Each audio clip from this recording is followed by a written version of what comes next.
Okay, very good afternoon, everyone. I know that you were all waiting for this class, and I was on my way to the classroom. And this time, school time, all this vans and traffic jam, all happens there. Anyway, it's always good to have a change. You were having some other topics there. Now you're going to have new topics in the classroom. So science and technology, if you look at today being the first class, so let me just first give you an overview you are aware of also there, and then I'll start with topics. Right?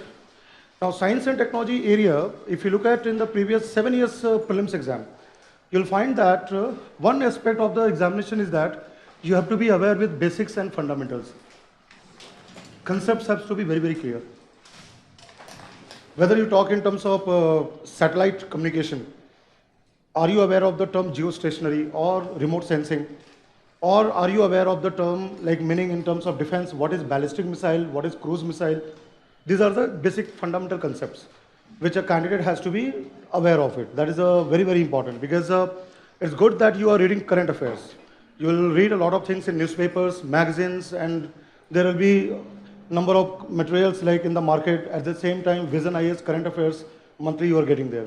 But are you aware of the terminology, the basic concepts on that? That becomes very important. I'll give you one example. This year, there was a question on cloning. Right? Cloning is a biotechnology technique, and you all are aware of cloned animals, right? Cloned mammals. But what does the cloning technique is based on? The basic concept of that has to be aware to the students. And one of the option is the somatic cell nuclear transfer. Right? So UPSC is not asking you that what is the somatic cell nuclear transfer technique. UPSC will never ask, even in the mains exam also, that you have to explain a technique of biotechnology like somatic cell nuclear transfer technique. It will not be asked. But when you read question, are you aware of this term, the meaning of somatic cell? Are you aware of how this is carried out to make a cloned animal, right, as a part of a biotechnology? Another thing, there was a question regarding bioremediation, right? Remediation or treatment of contaminated site with the help of bacteria or certain fungi, microorganisms, which are naturally occurring or maybe genetically engineered. So when I use the word genetically engineered, recombinant DNA technique, again this is a biotechnology method. And you all are aware of, like nowadays, one aspect which comes in newspaper was GM mustard, genetically modified mustard. So though it is a current aspect, the controversy regarding GM crops, whether we should have GM crops or not in the field of agriculture, right? In terms of Indian agriculture development, in terms of food security, whether we should have GMOs or not. But what is a GMO? The fundamental concept from biology and biotechnology has to be aware of it. And you know that every teacher has said you that UPSC is unpredictable service commission. You don't know what question, what way it can be asked, right?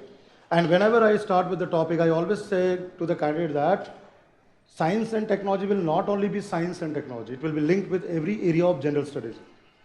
Whether you talk about geography, culture, social issues, economic aspect, every aspect science and technology will come. Environment, like bioremediation is linked with environmental aspect. Why? Pollution, contaminated site, right? Then let's say, I have said this, in terms of space, defense, anything could be there. What is second requirement? Right, when we learn the topic, second requirement is applications. You should be aware of applications of the concepts in day-to-day life. At the same time, used in agriculture, industry, right, various areas, how science and technology is applied. Right, let's say for example, if I take example, if I just give an example here, let's say photovoltaic technology, and you all know photovoltaic solar cell is there, PV panel, right, in terms of renewable energy. And it is becoming more and more, right, because of India's government policy to go for more renewable sector deployment. And solar energy has become a prominent area. So photovoltaics is a concept. What is photovoltaics based on? Right, semiconductors, silicon, germanium in terms of photoelectric effect. But where is we are applying? In terms of meeting the energy security. There's solar power, that is in there, right? Then in the, I said bioremediation, contaminated site, then the application comes. Now, when you talk about missiles, fighter crafts, all these things again comes in defense, security aspect, right? Application become again important. And you will realize that even a question can be asked a common sense kind of thing. Let's say, for example, if I write here LASIK, you all have seen when you go to any eye hospital, right, or any big hospital, LASIK is given. There is a very common method, that correction of eye. So what is done? Cornea. What happens in that case? We can remove the specs, correct in terms of lens. The correction part comes into that. So what does the LASIK stands for? Laser here is a keratinization. That is the in situ keratinization. Laser assisted in situ keratinization. Keratin. That is keratin. So that part is an application in terms of something on the health aspect, right? So you have to, again, when you read newspaper or current affairs material, you have to see that how applications becomes important. After knowing the concepts, the key term, the key meaning, you have to go into the applications. What is the third aspect is that you'll find in the previous year exams that apart from basics and applications, you have to focus on government programs and policies. Now this has become a prominent area in terms of science and technology departments, ministries, those kind of initiatives. You have to be aware of it. And particularly this becomes important for mains exam. For mains exam, this is an important segment. Like last year, 2016 mains exam, there was a question about space technology development in India. And you all know that GSLV or PSLV, all the satellites launched by ISRO, all have made the news for last 2-3 years. Astrosat, Mangalyaan, all have been there. So 200 words answer. Okay, how space technology in terms of development of society. What comes here? Science and technology for societal and economic development of the country. So there you need to know Department of Science and Technology. Let's say about DST, Department of Science and Technology. The policies formulated by DST and being implemented in the country, right, in terms of scientific infrastructure and all this one. And you should know the achievements, what DST has achieved in the past 2 years. There can be question asked on that. Then I have said that biotechnology, then Department of Biotechnology. What is the role of Department of Biotechnology in promoting biotechnology development in the country? That can be a question asked in the UPSC exam. Or when I talk about ISRO, that comes DOS, Department of Space. In field of atomic energy or nuclear power, DAE, Department of Atomic Energy. Now when we talk about defense technologies, then DRDO. DRDO will come into that. This is the one of the aspect which is neglected in most of the coaching institutes. I'll tell you very frankly, I'll tell you that. Most of the coaching institutes only focus on the basic fundamental, what is given textbooks. Right? UPSC will ask you things what are there in NCERT or textbooks, but you have to go beyond that. One of the very important aspect is this one. And many times teachers do not again go to the application area, and it becomes too theoretical. Right? When you teach only concepts, become too theoretical. If you don't know to apply, then it becomes too theoretical. And then again the government programs, that becomes important. And always you have to link from what? Current perspective. You have to always look from the current perspectives. Whatever you read there, you have to look into all these three in the current perspective. And remember that current affairs 1 year is all right, but sometimes what you read in current affairs 1 year can have linkage with 5-6 years back. And there the question can be asked, right? So that's why the exam is becoming more and more dynamic, right? Now, I'll tell you that. I have observed that 95% of candidates who do not qualify prelims exam is that because of herd mentality. What I found was that before the prelims exam, everybody was focusing current affairs. They were neglecting the static areas. And that was very difficult for the student this year. They were not able to qualify exam. Why? They neglected the static areas. They were all more into current affairs. And remember the science tech question, you just see there. I'll take the previous question paper also. 15 questions you'll find in the PT exam. You'll have minimum. If it is the counting, even linked with other areas, 15 questions you'll find in the examination. And this is the area which is not totally defined in the syllabus. It's not that in the paper 1, GS paper 1 prelims exam, there is all topics given there. But the questions are what I've written here, current perspective linked with these areas. UPSC is asking there, like Digital India program, DigiLocker, it was asked in the exam. Mission Indradhanush, that was asked in the exam, right?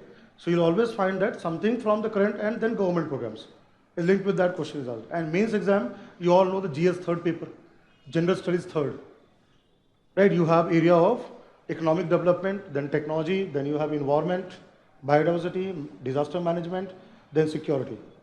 These are topics given GS third paper, right? And there you have technology area. So at least how many questions comes in? Around, you'll find 2 questions asked in the exam. 1 or 2 questions will be always from technology. But what I say there, you should not have herd mentality. What is herd mentality? पिछले 3-4 साल से जो पूछा है चलो वही पढ़ते हैं. कोई ट्रेंड नहीं होता है. क्वेश्चन प्रीवियस से क्वेश्चन होता है एक जनरल आइडिया लेने के लिए कि क्वेश्चन कैसा होता है, उसका लैंग्वेज क्या होता है, ये बताने के लिए होता है. ये थोड़ी है कि 3-4 साल करंट अफेयर्स, तो सारा करंट अफेयर्स ही अब चलता रहेगा UPSC. And UPSC, these people are very, experienced and very smart people are there. Right? They are all 25-30 years in experience, but they are very, very smart. They know what exactly is going in the market. Right? So what I want to say, balancing act. अब इस साल क्या होगा? Static area आ गया, सारा NCERT. अब जिन्होंने नहीं पढ़ा दोबारा एनसीईआरटी पढ़ेंगे, वो जमकर एनसीईआरटी पढ़ेंगे, जमकर पूरा सारा करेंगे. क्यों? अरे भाई पता नहीं स्टैटिक एरिया है, अगले साल भी स्टैटिक एरिया आएगा. फिर पता चला अगले साल कुछ झटका लग गया, जोर का झटका, फिर रोना, फिर वो एग्ज़ाम के बाद कि क्या होगा अब इस बार, whether I'll qualify this year exam or not. It happens every year. So that's what I always say, that do your homework well. Don't give any area more weightage or less weightage. Everything is important. And again, what is there?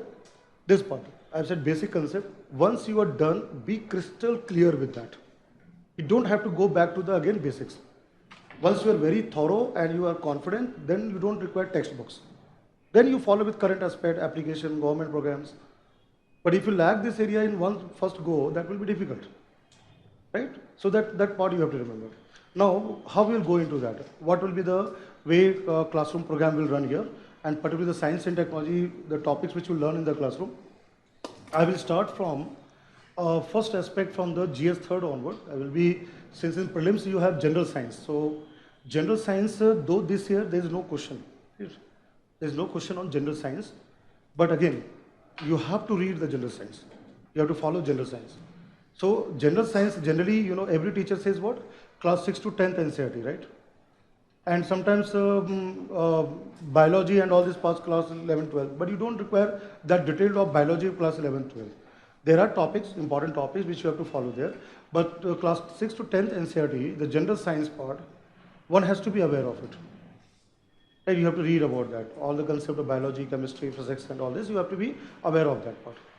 That is mentioned in the syllabus. But as what I said, UPSC is asking in dynamic areas.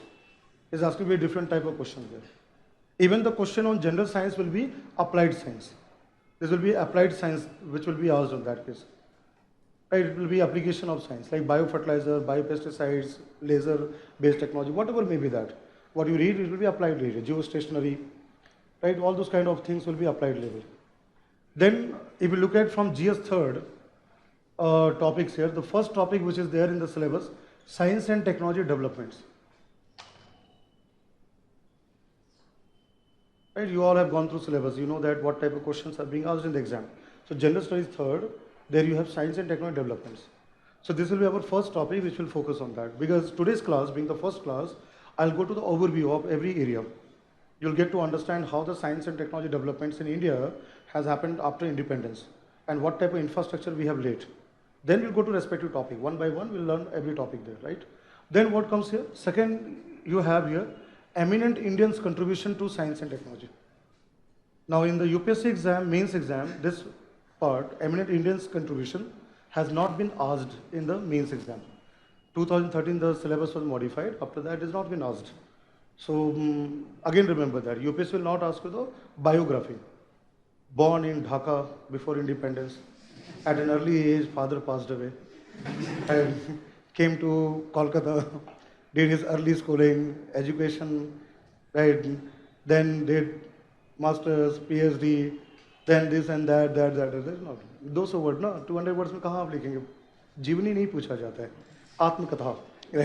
You don't have to know the आत्मकथा, right? What is very important word here? Contributions.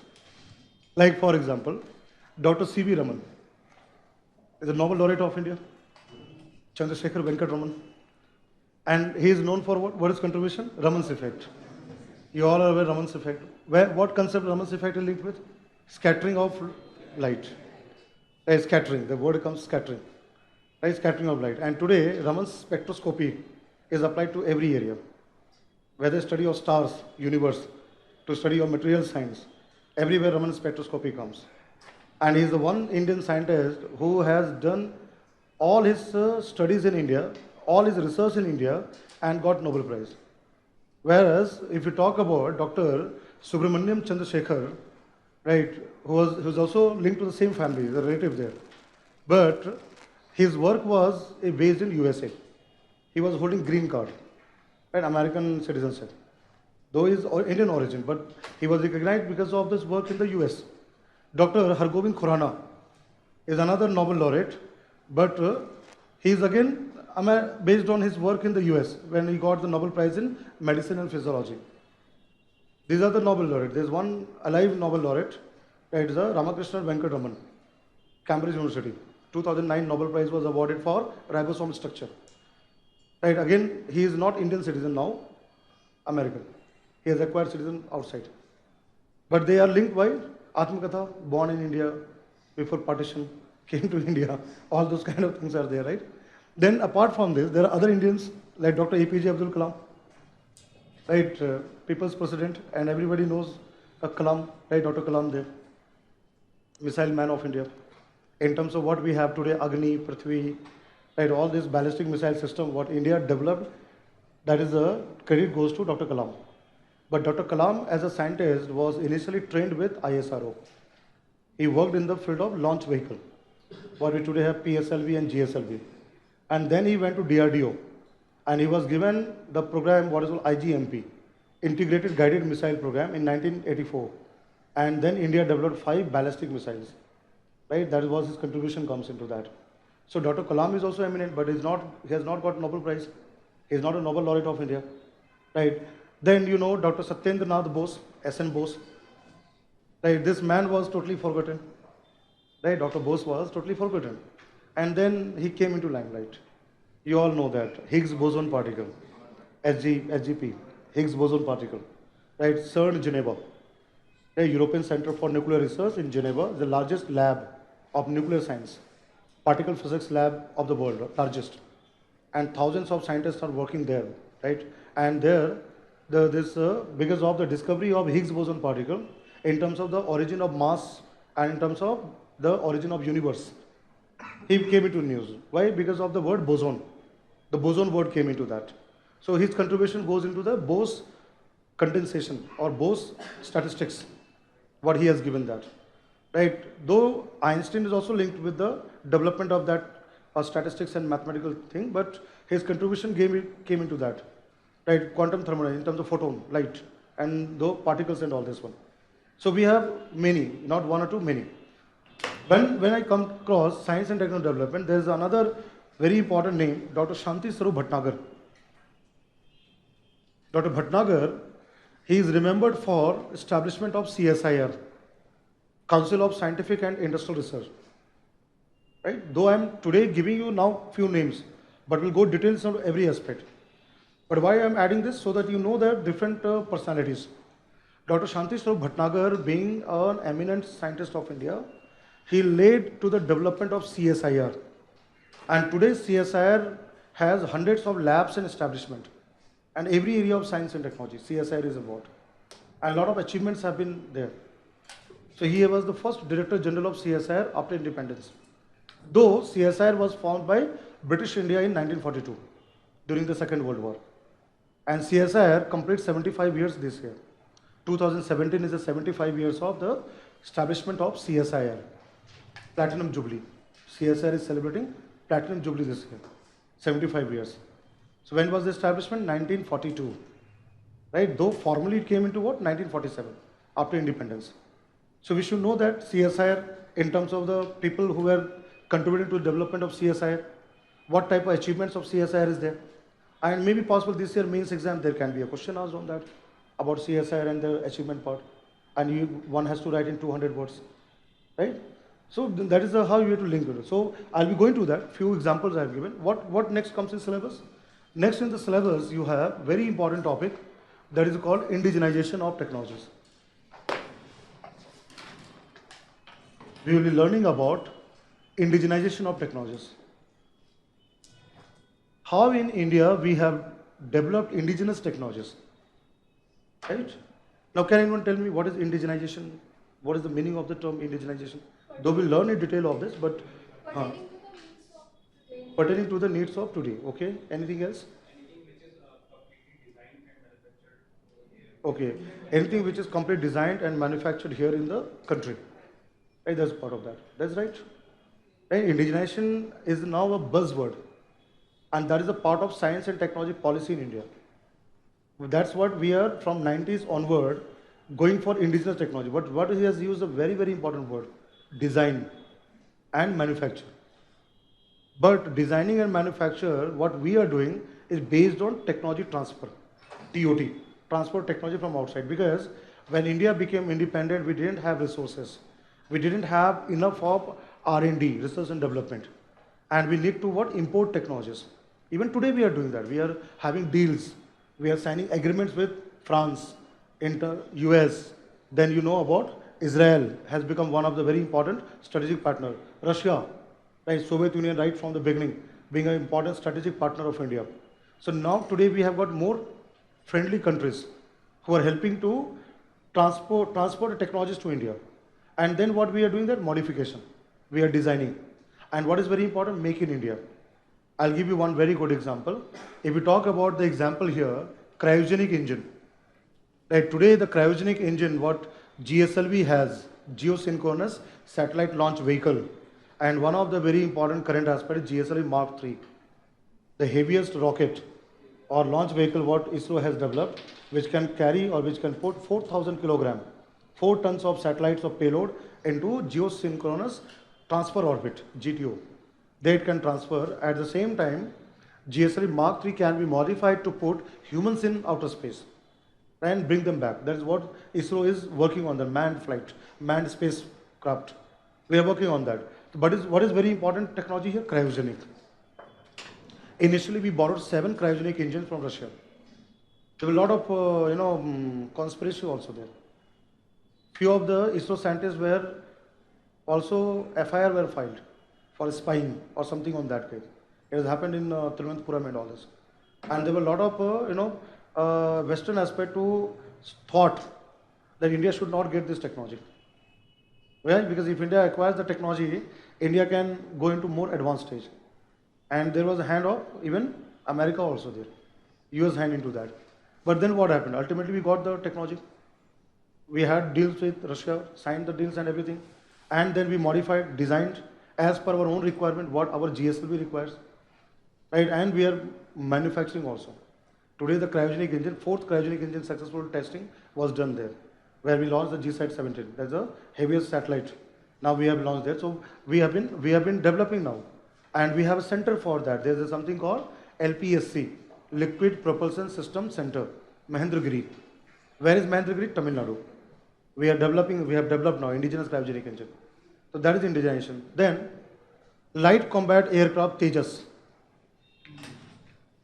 Tejas combat aircraft, light combat aircraft. Why it is called light combat aircraft? Because of its body there. It is made of alloys and CFC, carbon fiber composites. It's made of those composite alloys which makes it lightweight. Right? But Tejas is not something new. It is a very old program, 35 years old program. But then now we have commissioned. But again, what is the problem? Manufacturing.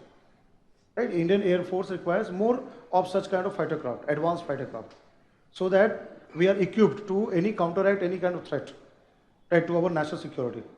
So what is the problem there? We are not having good manufacturing base. That is the problem. But design part, development part, right, technological development, we have done that. After so many years, we have done that. Right? So Tejas is another example. I'll give another example, Dhruv. What is Dhruv? Is a helicopter, advanced light helicopter. See, remember that, what I've said, technology transfer. It may not always be 100%. Tejas is also not totally 100%. Whatever components and parts we have got is not totally 100%. Even the engine is that earlier GE engine, General Electric. Right, but again we are trying to develop that. But we say in terms of design and manufacturing part.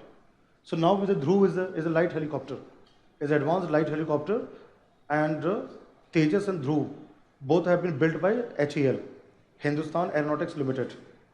And Hindustan Aeronautics Limited is a 75 years old company. 75 years. That means again British time. But now it is a part of DRDO establishment, Defense Research Development Organization. So we have developed the helicopter of that. Though you read in newspaper Chopper Deal, right, scams and all these are there. All these are coming in the newspaper, right? So, but again, we are working to develop this kind of indigenization part of it. So, what you could be asked in the exam? What do you mean by indigenization? The concept of indigenization. Then, why indigenization is important for a country like India, developing country perspective? Why Indian government has to have indigenization? Why we require that? All those aspects, and then application, merits, demerits, weaknesses, challenges. There are challenges also there. How the challenges can be overcome, right? And then how India can go into more advanced nation in terms of knowledge power in 21st century. All the indigenization comes there. But syllabus will not give you all these. Syllabus will just write indigenization of technologies. We'll be learning in the classroom. We'll be going to this very important topic for the mains exam, right? In PT exam will be what? This kind of technology, where there can be direct question, indirect question. That's a multiple choice question there. In mains exam, you have to write answer there, right? Another very important one. I'm very sure you are having economics class also, right? You have done IPR. What is IPR? Intellectual property rights. So what is this intellectual property? Intellectual property is any property which is created by any individual or corporation after an application of mind after a Correct. Very good, very good. Application of mind, right? There's intellectual property. There are two types of property, tangible and intangible. Intangible property, which we create through human intellectual effort. And what all comes into IPR? What all things comes there? Rights? Patent, copyright, trademarks, right? Geographic indication, right? Right, trademarks, service marks, collective marks, right? Then geographic indication, then design of layout design of integrated circuit, IC, trade secret, all this have you learned there. Now what do you have in syllabus? This also you have studied in economics class, IPR issues, intellectual property rights, issues linked, and what I am writing here, issues linked to technology, in terms of transfer of technology and all this, linked to technologies there. There in economy, you have studied WTO, TRIPS and all this, World Trade Organization, TRIPS agreement, what are given a TRIPS agreement, those kind of aspects. I am very sure you would have studied about generic medicine and patented medicine, right? But I'll add something else. Let's say biopiracy. Have you studied about biopiracy? Biological piracy. Right? That's what I said. Something you have studied economy also. That's what I said. What? Science and technology will be integrated with various areas of general studies. Right? In terms of IPR, then economy and business comes. But what I've written, biopiracy is the part of linked with economy also, technology also. At the same time, it comes to the environment also. Can anyone give me any example of biopiracy in India? Basmati, okay. But very good example is turmeric, haldi. Baba Ramdev, right? Baba Ramdev and all. Now Baba Ramdev has not left anything. कुछ नहीं छोड़ा है उन्होंने. सब कुछ क्या नहीं बना दिया है. लेकिन general turmeric patent I am talking about, है ना. हल्दी के बड़े गुण हैं, राइट? जैसे कि मैरिज से पहले क्या करते हैं, खूब हल्दी लगाते हैं, राइट? रिचुअल ना, पूरा हल्दी लगाते हैं. अब उसमें इतना लगाने भी कितना गोरा तो होगा नहीं ना, कोई जैसे रंग day and night all haldis and all. क्यों? You know, glowed, right? You glow on the day of the wedding, right? On the night of the wedding, you are more. So then, you know, Vicco turmeric. What is Vicco turmeric? Cuts, burns. That's where turmeric comes, right? So turmeric has what? Medicinal properties. Turmeric has got cosmetic properties. So now see that turmeric, which has been used in Indian society for thousands of years, got patented in US. And who got the patent? A person from Indian origin only, Suman K. Das. Because Indian will be aware of those kind of use, right, as part of that.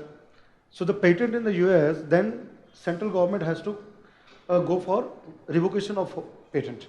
Where? USPTO, United States Patent Trademark Office. But what we have to do? We have to produce a evidence. It has been already in prior use. So then we have to come out with all the scriptures, everything, show to the patent office. See, this is already in use. Because prior use is not patented. Something already public domain cannot be patented. Then the patent was revoked. That was the case there. Then after Haldi, Neem, Basmati, so many things. Lot of things were patented outside India. So what comes here? Science and technology comes in this case TKDL, Traditional Knowledge Digital Library. Right? So IPR issues that comes here. IPR issues what? Biopiracy issue. But how we can counteract biopiracy in India? So we have taken a step. CSIR has developed a database. What is the full form database? Traditional Knowledge Digital Library. It stands for Traditional Knowledge Digital Library. Is one of the very important achievement of CSIR. And what CSIR has done in 5 languages: English, French, Arabic, Spanish, right, Urdu. These all 5 languages. All our know-how, knowledge, traditional knowledge of Ayurveda and medicinal formulation, all have been documented. Now being documented in this particular database. And this TKDL is connected to important patent offices worldwide. So that when an application goes for patent to such kind of offices, the patent examiner will get to know that is already prior use. So that will check the biopiracy issues in the country. That is one example I have given of IPR issue. I'll give you another one. I think that would have studied in economy there. 2013 mains exam, there was a question about Novartis. Right? Let me remove this side. Novartis case. Now, what was the case of Novartis? Since you have studied in the class, so let me ask you, what was the case of Novartis? Evergreening patent. What is the evergreening of patent? Novartis, what is the name of the drug? What is the name of the drug? Gleevec. Blood cancer drug. It's anti-cancer drug. The brand name is called Gleevec. Why 2013? Why it was not earlier asked?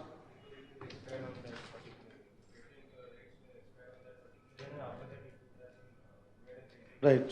At the same time, 2013, the case went to the Supreme Court of India, and Supreme Court of India denied the Swiss pharma Novartis for next patent, second patent. 2013, there was in the current affairs. It came in the news there. And on what ground it was denied? Second patent to Novartis on the Gleevec there. They were not allowed to Yes, they were. reading of the patent. No, that's right. On what ground? Evergreening, yes. They changed the composition little bit, but the medicine was almost same. So they Correct, sir. Right. Right. What you have said is very right. Okay, that's the formulation. This salt and the content. What you said, I'll agree with that. But when you write mains exam answer, you have to bring about the legal aspect also. And what does comes here? Patent Act 1970. And there's something called Section 3 of the Indian Patent Act 1970. Section 3. And what ground it was denied? Section 3D. What does Section 3D says? Process or the salt formulation without having new efficacy cannot be patented. So why I took this one? Just to make you aware, because you have to write in 200 words. You have to be very, very specific. You cannot write everything. But if you base your argument, if you give the argument in terms of something from the law and policy requirement, so that gives a lot of weightage to your answer.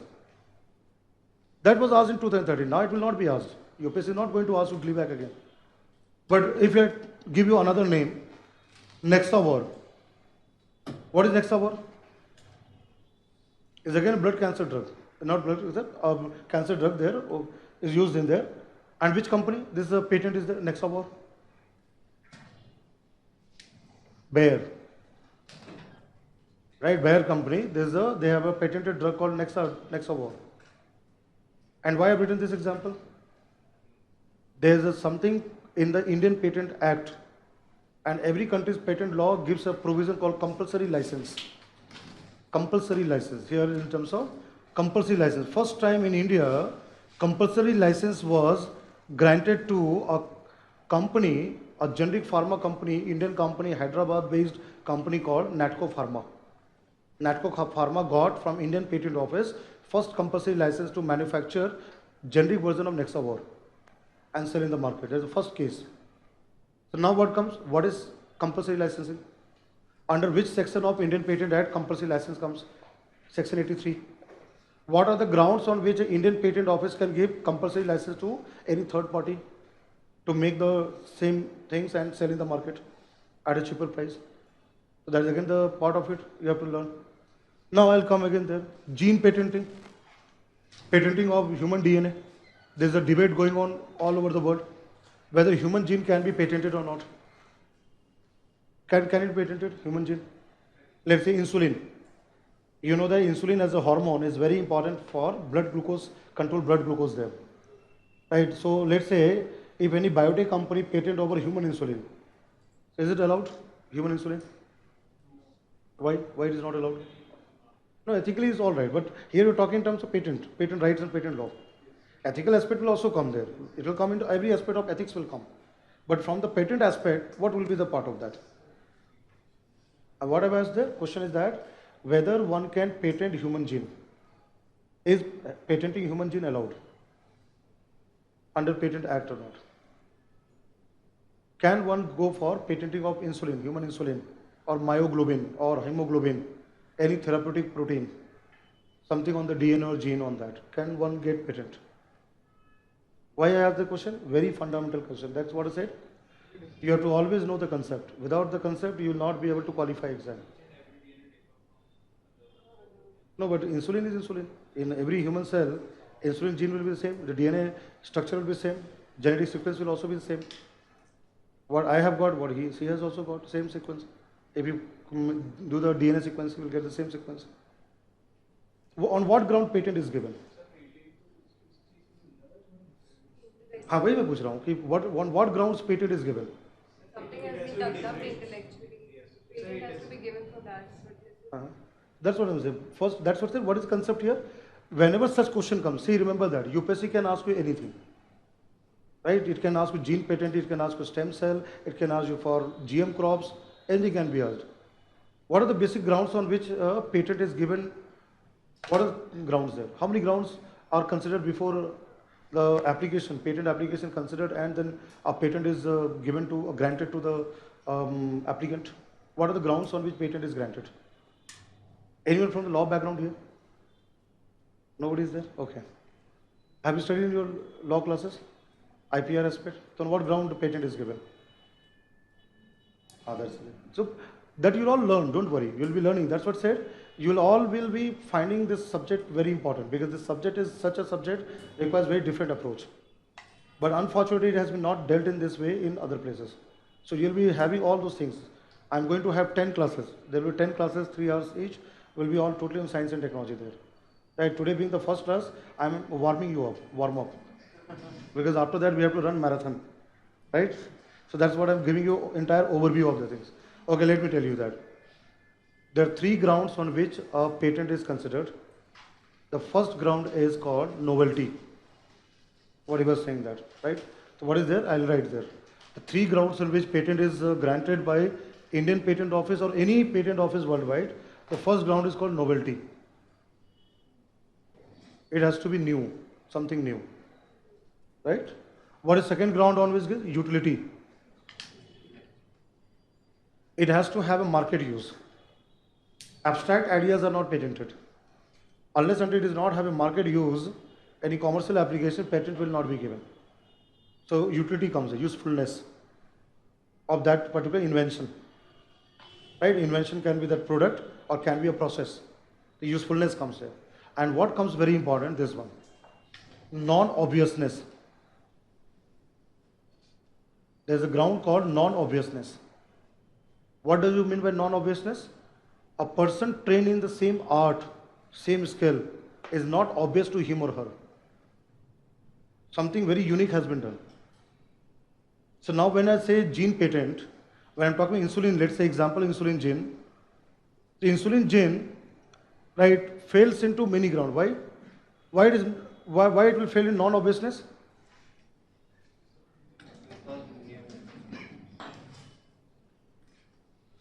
Human Genome Project.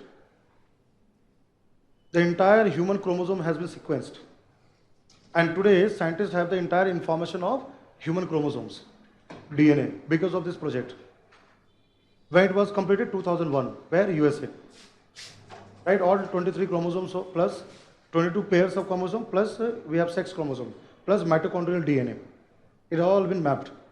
And today, all scientists have information on insulin or myoglobin, hemoglobin, all information is there, already in the public domain. What is not obvious? Something which is not in public domain, which already information exists, every will be aware of that.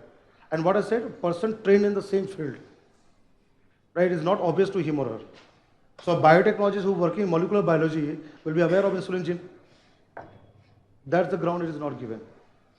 Clear? And I'm not talking about human insulin. You take plant gene, any animal will fail on this ground, non-obviousness. Because the information lies in the public domain. That part comes, right? But then even that, few of the biotech companies have got patent over such kind of therapeutic protein-based gene or DNA structure, DNA sequences. Why it is possible? If we can modify, now remember that, if we can modify, make changes to the actual human insulin gene, right, then one can claim that this DNA sequence is something new, which does not exist in nature or in human beings. So that can be a ground where one can claim. So few of the biotech companies, what they have done, they have modified upstream and downstream, made certain kind of change and claim that this is something what they have made in the lab.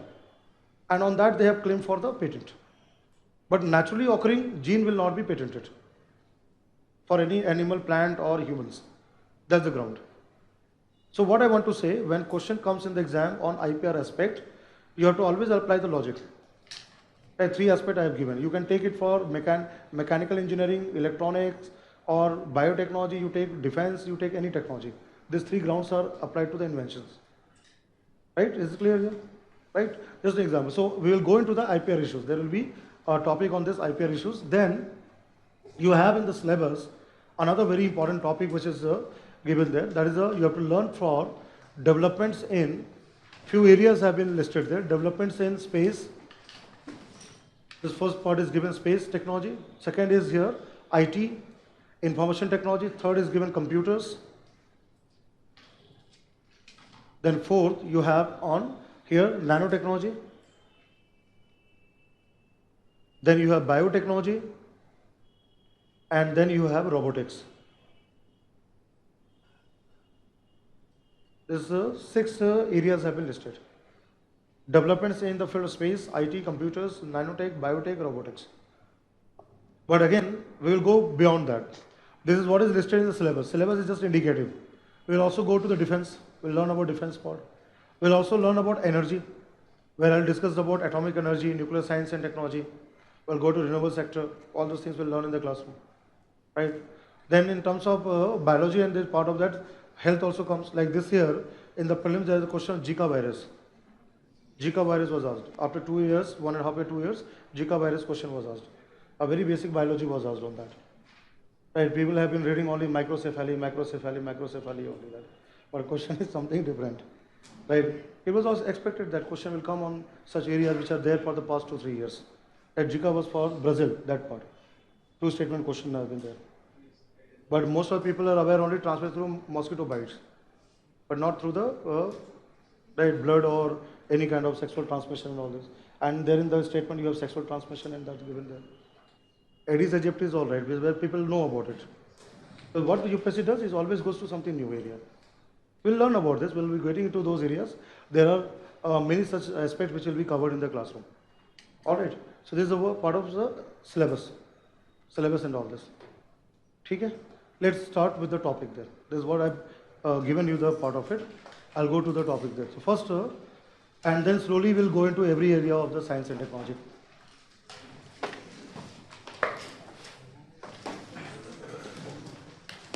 Okay, sources to refer, right?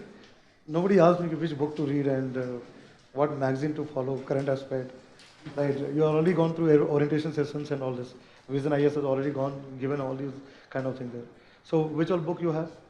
One I have said NCERT, General Science NCERT, class 6 to 10th standard, right? At least go through it once. Then why I'm asking to go through it once? At least you know the topics which are there, right? Yes, technology book, any technology book. One is the TMH, Tata McGraw Hills, right? That is there in the market. Another is Spectrum, and I too also have the book in the market, right? How many of you are aware that I have got the book? Okay. So I have the book also in the market. So those who want to take that book, you can go through that. Whatever I'll teach in the classroom will be based on that. You will find Nachiketa Science and Technology a complete guide. I have given the previous year questions, revision assignment. You have all the advanced section, DAE, DBT, DST, then also the mains exam topics, PT exam topic, all have been covered in that case, right? So that is one area. Magazine part, you can follow this one. One is Science Reporter. It's science. This time, Science Reporter July is on wildlife. Tiger burning bright. Based on that, is given there. Tiger conservation, elephant conservation, environmental part. But you will also find space, defense, all this will come into Science Reporter, right? Then another source what you have to follow is that India Yearbook, you have several chapter on science and technology link there. Like India Yearbook 2017, you will find that there's one chapter you will find science and technology itself. So there in the chapter of science and technology, I have got a copy of that.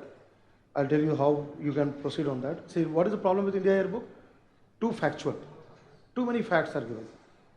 So you have to again filter out. What you have to do is that you have to filter out the things there, right? I'll just give you an example here. When I go to the content page here, how many of you have got the India Yearbook? You all have got this year India Yearbook? You don't have? Okay. Because this is one of the book which every candidate buy the moment it comes to the market there. You are smart people, so you have just like me only. I also have soft copies there. Right? So now look at here. One is that agriculture. But here we will give you from economic aspect, agriculture. So what you have to do, you have to see the government agriculture program. Like for example, soil health card. This year question came in the exam. Soil health card scheme. Right? All something fasal or crop cultivation, horticulture, life, in terms of animal husbandry, something scientific comes there. Then I'll give you one example, cattle genomics, which is from Department of Biotechnology, but in the field of agriculture. So those kind of programs and you have to filter out. Then let's say here, communication information technology. Again, you will find a lot of information there. Indian Post and all this will go. Now what will be very important, when you go to this chapter, you will come to electronics development IT, Department of Electronics and Information Technology. That area will be there, supercomputers and all this part will be there. Then defense. Again, will give you all the establishment, Army, Air Force, Navy, then paramilitary forces, those things you'll find. And at the end you'll find all the missiles, fighter crafts, those information given there. Right, this is one thing. Then here, energy. You'll find all the aspect of energy. Then comes here this one, health and family welfare. But first remember that you go to this chapter. I'll just go to the chapter on science and technology. This chapter 25. And it will give you first the DST, Department of Science and Technology, the development part. Right, because DST is the nodal agency to coordinate all the government programs, policies linked with any science and technology development. So it gives you this part. Then again, as you go to the this chapter there, it will give you the policy part, where we will be learning in the classroom. I'll be going to all the policies in the background, right from 1958, we will learn about that. So what is good? Department of Science and Technology, Science, Technology and Innovation Policy, STIP. This was brought in 2013 during 100th Indian Science Congress held in Kolkata. 2013, this new policy was brought. And what do you find here? The word innovation. That is the driving part, right? This part. So 2013 and all this. So one has to know that they may remember that UPSC may not directly ask you about STIP, but when you write your mains exam answer, if you have something knowledge on this, you can quote there. You can write something backed on that particular demand of the question, if any policy aspect comes there. Then you'll find about different type of government programs. This has been started by this science and engineering research. Then you'll find here attracting young talent to science inspired, even Vision IS material. There again you'll find this kind of things which have been given from India Yearbook there. You have this opportunity for women scientists and very important program Kiran, right? Shahrukh Khan. Kiran, right? Another Kiran is there. Right. What is Kiran? Any idea? That is written there. That is written there. What is the main objective of Kiran there? Huh? Those women scientists who have taken break from their career and they want to come back to their scientific career, they are supported by the DST. Fund is given to them. At the same time, those women scientists who want to go into entrepreneurship, they want to have startup businesses, they are supported in terms of fund. Plus, women scientists are also given training to leading law firm of the country in IPR. They get training in intellectual property rights in law forms of India, which works on patent or those kind of areas. So what I've given 3 areas. That's what, see here you'll have a lot of information, but you have to filter out the main aspect of it. So those women scientists who have taken a break from scientific career because of personal reasons, and they come back to there's a part of inspiration for that. Second, they are given fund for startups, and third, they will train in IPR. Right? That is what Kiran comes. Then you are aware of Manak. What is Manak? Million minds augmenting for the national aspiration. That is a Manak. Indian Science Tech Cooperation is there's a nanoscience and technology. Last year there was space science and technology, nanoscience and technology. And you can see clearly here, 2007 DST program, 2016 mains exam, you have question on nanoscience and technology program. Right, so why 2016? Because this year 10 years of this program. And today India is the third in terms of third highest in terms of publication in nanoscience and technology. So when you talk about publication, what does that mean? Research. So we are now third ranking country in the world. And that happened where? 10 years. India has been able to do in 10 years. So that is a program called Nano Mission program. Right? So this again, though when I'll go to this part, I'll be covering a lot of things there. But just National Supercomputing Mission, now see here, for supercomputing. Supercomputers. Right, that program has been given. Now this has not been asked in the exam. So what do you have to do? Unknown areas. What has not come in the examination. Right, there you have to focus on that. We'll be learning all this, but just Satyam, now see here, Baba Ramdev.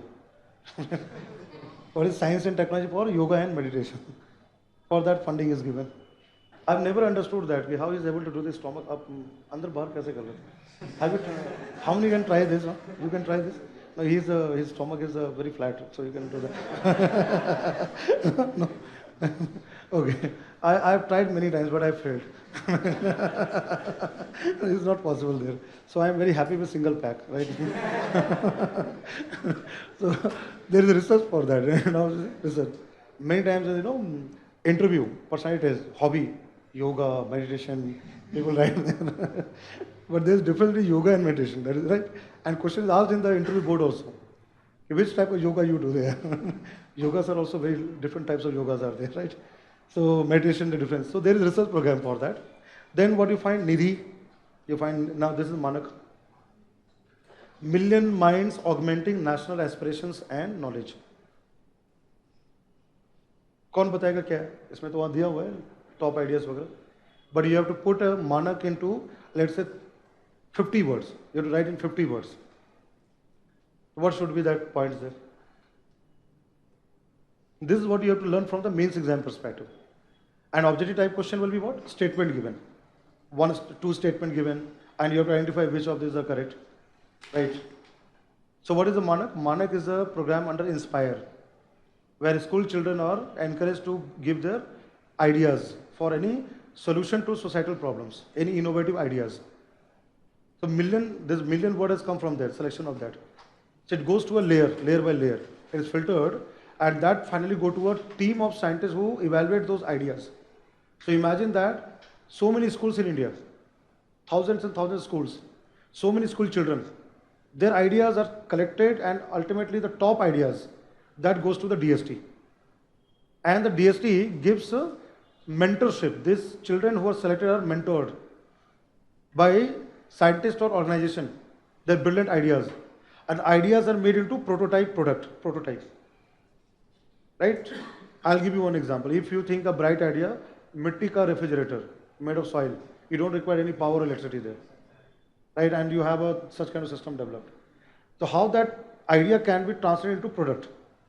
And what the Manak will do, that product is showcased, exhibition is done at district level, at the state level, at the national level, to encourage those children, right, after development of prototype product, right? And that is what called Manak is all about. So this is again in terms of innovation, promote innovation in children, school children, and that is the age group of 15 years, right? 15 years, so this particular part of class 10th and 11th, 12th goes there, top ideas. And what I said, students in any language, Telugu, Tamil, any language, can give their ideas there. So it's a new program, 2 years back, right? So this chapter is very important. You'll find DST, DAE, Then you have on Department of Space, ISRO and all this development you'll find. At least once you have to go through this chapter in science and technology. Right? Then what comes the next one? I'm giving you all the relevant areas where you could get more questions in the examination. E-books. Different departments and ministries in the country, they have all e-books there, smart books. And all e-books will be based on achievements part. Right? It will highlight all the major achievement in the past 1 year or let's say 2 years. One source is that you can get from the website of the department and ministry. Right? Another is what called PIB, Press Information Bureau. In PIB you have a link for that, smart book and e-book. And all the department ministries e-book has been given HTML format or PDF format, which you can download there. Right, like DOS, Department of Space, you'll find all the achievement given. DRDO again will find Ministry of Defense, e-book will be given. And when I'll take respective topic, I'll be opening those e-books and take you the major programs and what all initiatives have been there. So another source of question in the exam is e-book. And questions have been asked in the exam for the previous 1 or 2 years, achievements of those areas of science and technology departments and ministries. There you will find them, right? So e-book is another source there. Then what you come across the current affairs material. So Vision IAS, current affairs. There you have to, the monthly current affairs.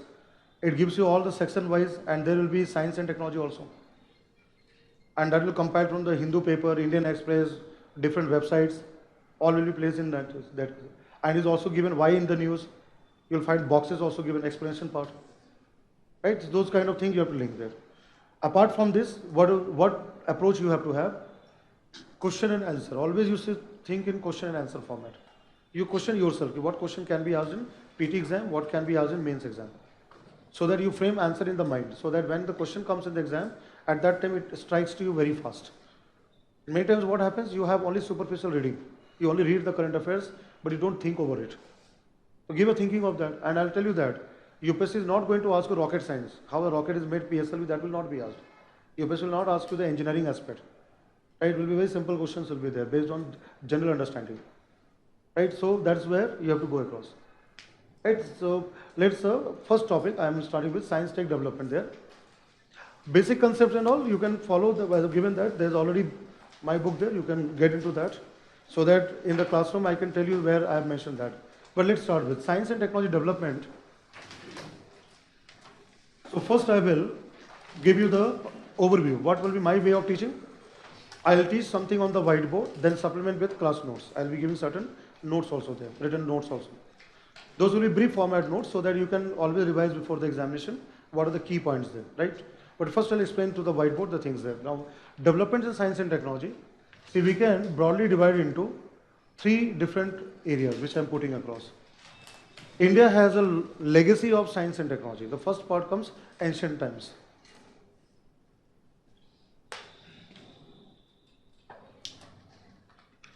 Though Indians have not been contributed with the establishment of any subject area, like biology or chemistry or any area there, but there are eminent people of that times which have contributed in terms of the scientific knowledge of the society. And you'll find this also in the NCERT textbook. When you read society of that times, you'll find scientific development also there. So let's start with this. The first example, what I'm giving here is very important is that Indus Valley Civilization or Harappa Civilization. Indus Valley Civilization is a very good example of town plan. Right? And what you read in NCERT book or history book, you'll find the way the streets have been laid, houses have been built. That shows the geometry, mathematical aspect of that. Because town planning or any architecture requires mathematics, right, or civil engineering. So this is a testimony of very important geometry in terms of mathematics and what I've said, civil engineering part of this. So you imagine that thousands of years back, there were such civil engineers who were able to make all such kind of towns, which even today we have evidence, archaeological evidences are there. Harappa civilization or Indus Valley civilization. Right? Then when it comes to Vedic age, we come to the Vedic times, Vedic age, you'll find very good example here. I'm giving the example which we have even today, altars, Havan Kund, right? When you go to such religious place, you'll have different geometrical shape of the Havan Kund, right? So if you look at the example here, altars, Now altars are, they were used for rituals and all this one. Very good indication of planetary motion, planets, stars, you'll find in the Rig Veda. Rig Veda is again a source of scientific knowledge. And many scientists have studied and tried to see that whether those kind of scientific notions exist in that times. Right? Then comes here, not only Rig Veda, Yajur Veda, Yajur. What did Yajur Veda links with? Medicines. Though it is talk with charms, right? Charms and everything, but it's also linked with the medicinal aspect. Right? So here, let's say Yajur. This Yajurs and Yajur Veda and all this part is there. So we'll find that different type of Upanishad and Vedas and scripture of that time, right? They have thrown some light on the astronomical aspect, medicinal aspect, all you'll find there. Then from the history, you know that Mauryan age. What do you find in Maurya's age there? Mauryan age? Give me any example of that which shows scientific aspect of that time there. Metallurgy. Very good example, metallurgy. And you know that in terms of one very good example which I'll quote here, that is in terms of Mehroli pillar. Qutub Minar complex, there is a Mehroli pillar. As a long, right, single monolithic you have, which never rust. Is a Ashokan pillar, which was found in the excavation and it was brought to that complex there. Even in the rains, sunlight, anything, it never rust. It shows very important application of metallurgy there in terms of alloys, right? So many of such kind of thing, metallurgical aspect you'll find there, right? Even that times, ancient time, art and architecture, all those kind of style of temples and all, again based on some kind of mathematical aspect. Now I'm coming to a few aspects there, which I want to bring here. If we talk about Guptas, the starting of Gupta age, and from there we go into the medieval times, you'll find first, and their names also given. I'm coming to all the names. The first name will come Aryabhata, Aryabhat, right? Ancient astronomer of India. In terms of, and he has written Aryabhatiya Siddhantika. There's a work written by Aryabhata, which has explained about solar eclipse, lunar eclipse, how planets go around the sun, what is called heliocentric theory. So there are two theories, geocentric, heliocentric. So if you look at here, the first thing is that astronomy. You'll find about astronomical aspect there. And not only Aryabhata, Bhaskara, Varahamihira, and philosopher, ancient philosopher, mathematicians, their contributions have come. Apart from that, medicine, Charak and Sushruta, you know that. Sushruta is the one person who has written in his work about plastic surgery, no surgery of that time, surgical operations, right? Huh. And Charak has Ayurveda, all the medicinal formulation and all this. You'll find in Charak Samhita there, right? So what do you find there? Mathematics, then mathematics will come into that. So all this you'll find linked with this aspect of that time. Right? Again, remember that. See, when a question comes in the UPSC exam, you cannot write everything. You have to quote example. You have to just be very, very specific, quote the examples. Now, medieval times, in terms of medieval times, if you look at, very good aspect which I am writing here, Jantar Mantar. One very important aspect has come, Jantar Mantar. Savai Jai Singh of Rajasthan, he constructed 5 Jantar Mantars. What are Jantar Mantar? Observatory, right? Is an astronomical observatory. So, where all places we have these astronomical observatories located? One is Jaipur, which you all know that. Another is Delhi, is also you are aware. So out of 5, only 2 are surviving, 3 have been lost. Mathura, Varanasi, and Ujjain. Right, but now only 2 are living. There is a Delhi and Jaipur. And very good example, Jaipur. Is it a World Heritage Site?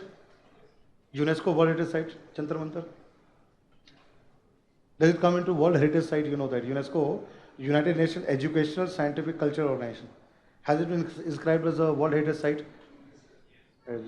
Jaipur. What about Delhi Jantar Mantar? It is known for dharnas, right? So anytime when you have to go for dieting, है ना, वजन कम करना है, if you go for dieting, you go to Jantar Mantar. You'll always find somebody, some political party, something will be there for Bhuk Hartal, hunger strike and all this, right? So that will, you'll burn your calories there and all this also. So that is where, but we never think that there is some kind of aspect which is part of movement of sun and stars, planets. But in Jaipur, when you go, if you take any guide, the guide will explain you every aspect. And it's written also, it's inscribed also. There is written that how it is observatory carries out there. So Jantar Mantar in times of medieval times. There's one good example of astronomical observation. Now I'm coming to arrival of Mughals. When Mughals came to India, and with the arrival of Babur to India, Babur was able to get into and defeat the Delhi Sultanate and all this because of his artillery. So what comes next? Both in the time of that time, whatever rulers you take, medieval times, artillery becomes another very important one. So Mughals were good at artillery. That's why they were able to counteract any kind of defeat there. At the same time, Rajputs. And today we have factories like in Rajasthan, Jaipur. You know the Jaigarh. If you go to Jaigarh, it's the largest cannon. I don't know how many of you have seen that. On the top of that hill, there's a big cannon, right? And that cannon, that was at that time considered. And the factories were such kind of ammunitions, warfare, all this been done. But I'll give you one very good example in terms of artillery, and that is always the coming to the phasing time of the medieval times, and with the coming of Europeans and starting of the modern times, Tipu Sultan, rockets, right? If we talk about Tipu Sultan, Srirangapatnam, he is the first man in terms of using missile technology. And Tipu Sultan had ties with France. Right, British, not against Britishers. What you read in history in terms of all the war and all this, Mysore war and all this. But Tipu Sultan, as a ruler, though there have been a number of controversies with respect to him in the recent times, but what is said here is that Tipu Sultan has two aspects, which I'll bring from science and technology. One is that in terms of rocket and missile, he was the first to use such kind of missile, which later on now we have such kind of missile system. Right. Another thing is that nanomaterials. There's a person, very famous Indian, right? He also comes in news. He's also part of Karnataka, Vijay Mallya. Right? Vijay Mallya, right? Baron, liquor baron, right? Kingfisher, right? King of good hopes, right? All of that. So, good times, king of good times, right? Calendar also there, you know that. Very famous calendar, he used to come out with that. A very important calendar was there, all this. So now it's outside India. Like such big people are always outside India, not within India. So he brought sword of Tipu Sultan, sword, and there is evidence of nanoparticles. That sword of Tipu Sultan contains nanoparticles. I am talking in terms of nanoscience. Though in terms of what a nanoparticle science is not there, but application is there. What is mentioned you find. Ajanta Ellora. There you find paintings and all these nanoparticles have been used. Even in all those kind of sculpture, what you find in the case of medieval times, there are nano gold. You find the use of nano gold, nano silver. Those has been the part of it. Right. So what you find here, artillery, and here what I've said here in terms of metallurgy. Now let me put across one thing here, metallurgy. Apart from all you find like astronomy, like medicines, all this have been part of it. So that kind of legacy we have now in the country. I'll also add in this time that there's unknown, nobody knows who has given, but the concept of zero is Indian. And what is very important? Arabic numeral. Though it's called Arabic, but it's Indian origin. Decimal system is Indian origin. Right? That is in terms of mathematics. So let's say here, what I said, Arabic number. So Arabic numerals, what is used today in modern times, though it started from India and went to the Arab world, but it's Indian origin. And what is said, decimal system. All this you'll find the linkage from that aspect of ancient time there. Right? Now, British time, when the Britishers ruled the country, at that time, there not much scientific development in the country, but we can give credit to Europeans for certain things. In terms of science tech development, in terms of modern times, if you look at in terms of modern times, so I'll put across few aspects what we have been there pre-independence. Or can you give example in terms of pre-independence, what India has been there in terms of science and technology before independence, before 1947?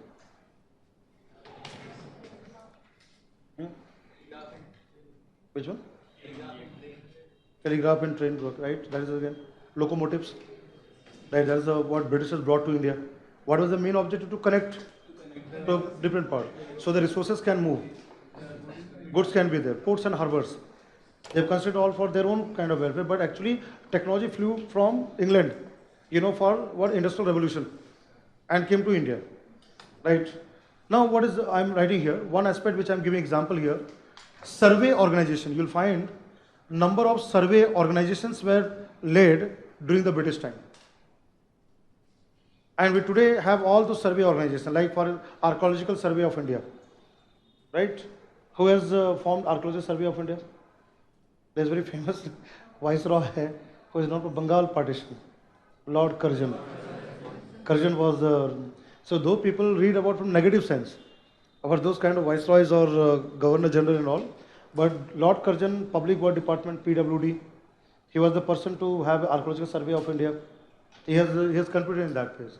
Then I am writing here Botanical Survey of India, 1890, 1890, Botanical Survey of India, in terms of scientific study of plants, right? Is the oldest organization in terms of flora. ZSI, Zoological Survey of India. When Zoological Survey of India was laid, let me write here.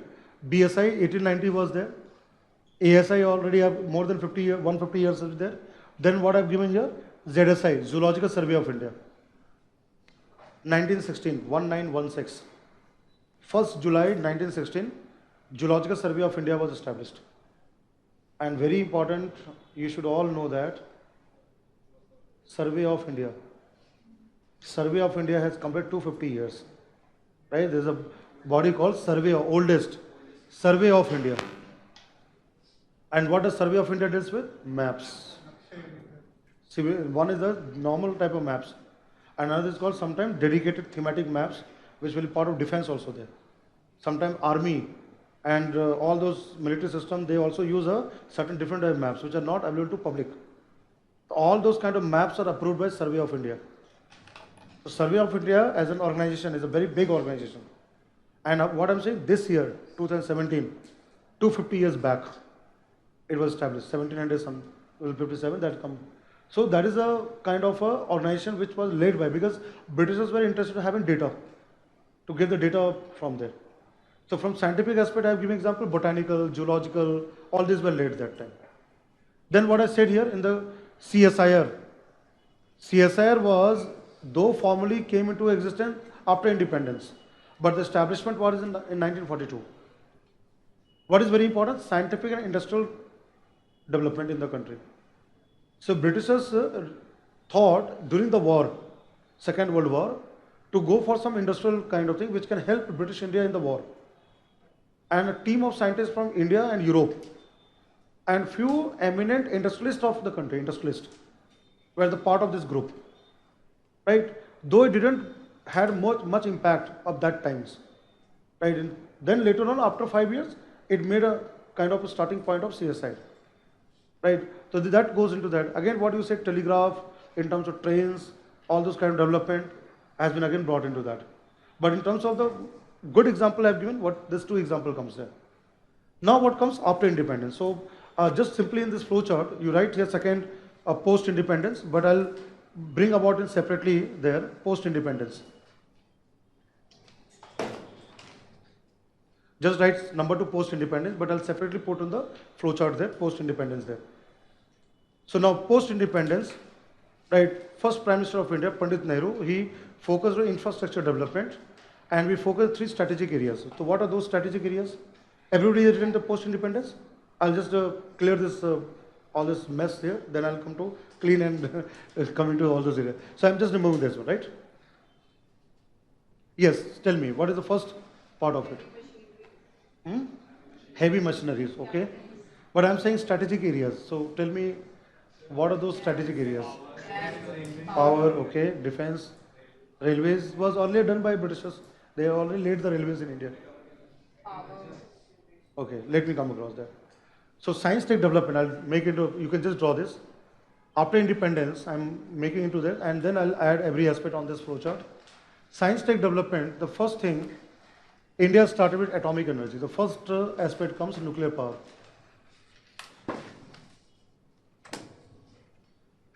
So in 1948, at that time, we didn't have Indian Parliament. When our constitution came into effect? 1950. But at that time, Constituent Assembly has both the power. It has also got the power to legislate. And in 1948, Indian government at that time, Constituent Assembly, passed Atomic Energy Act. What was passed? Atomic Energy Act was passed at that time. Because the power was given to modify, amend the earlier laws of the Britishers, even bring the new laws also, or even the revoke, cancel any kind of law which was already existing. Indians were given that kind of a thing in Constituent Assembly. So Indian at time Atomic Energy Act 1948, but the actual formal way comes in 1954, 1954, when DAE was established. So what comes very important? Department of Atomic Energy. So Department of Atomic Energy is the nodal department to look into any development in nuclear science and technology in India. All nuclear science and technology development in India is based on DAE. So we don't have any Ministry of Atomic Energy, but DAE. DAE works within PMO, Prime Minister Office. We don't have any cabinet minister for that. Prime Minister supervises atomic energy. So that was when? 1954. So why I'm giving you this kind of fact? When you have to have the information. Sometimes in objective question also facts are given. Right? So 1954 it was established. Now comes a great man, Dr. Homi Jahangir Bhabha. Right? Dr. Homi Jahangir Bhabha in 1948, he played very pivotal role in TIFR, the Tata Institute of Fundamental Research, which is located in south of Mumbai, Kulaba. And our first lab in nuclear science and atomic energy was established. Trombay came later on. Trombay part of later on, but our first lab was set up in TIFR campus. When it was set up? 1948. Now you know that after Second World War, 1945, Second World War ended. And it ended with a catastrophe. There was a big catastrophe which happened. And a link with atomic aspect. Hiroshima and Nagasaki were bombed. That was the thing, you know, from world history. So there were a lot of concern regarding weapons and atomic weapons. And you also know that after 1945, there was a new order coming up, which you read in IR aspect. There was a beginning of Cold War. Two blocks came up. One block led by communist and second with the capitalist. Right? And both of these were having race competition in terms of development. Now India has a choice where to go, whether we should go to the part. And now again this policy has been criticized. You know that now it's all coming to news. No? I'm trying to link with current aspect. Now there's non-alignment movement, NAM, right? General Tito, right? Pandit Nehru, right? One more person, he played the Egyptian Prime Minister there. And there they came to NAM. Now what was the choice there? I'm giving you very important aspect, science and technology. What happened there?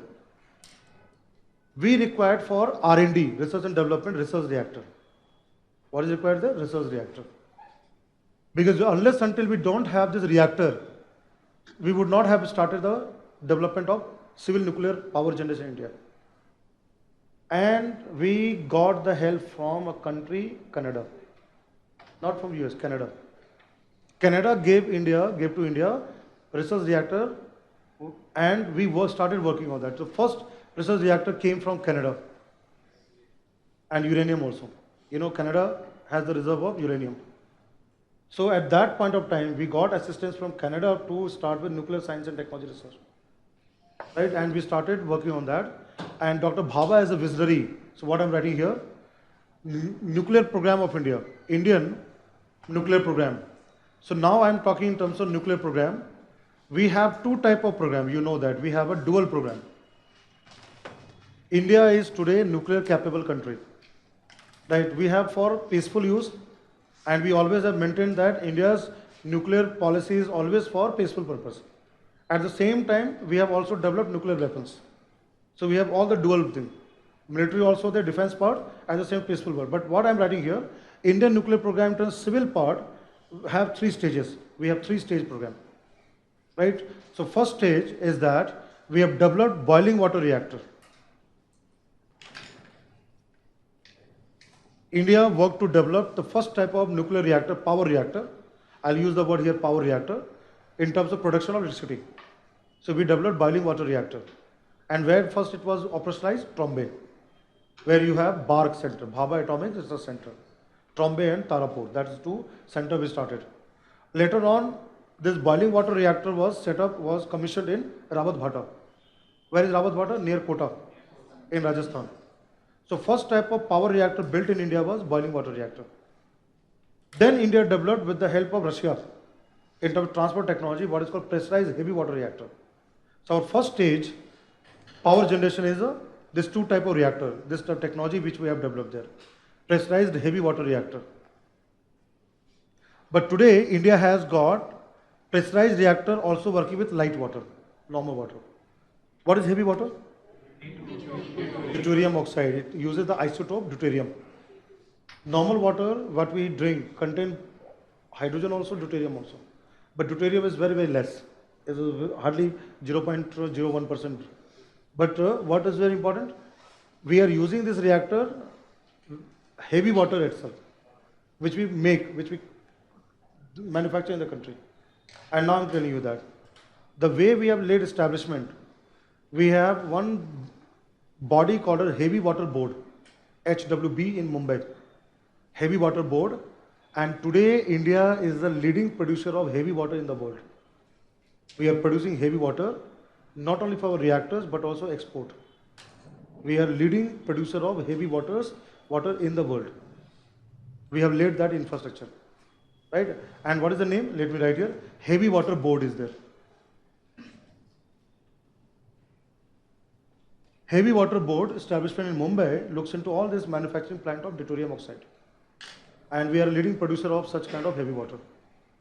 And what type of reactor we built? That is a precise heavy water reactor.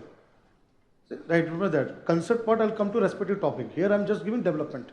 Okay, what we have developed is stage wise. So we built two type of reactor, PHWR and BWR. That is our first stage. India is still in the first stage. Today even all the electricity generation, power generation is still based on this only. What we have developed, indigenous. These are what? Indigenous one. Now Indian scientists have worked to develop another type of reactor, technology, what is called fast breeder reactor. So our second development is fast breeder reactor technology.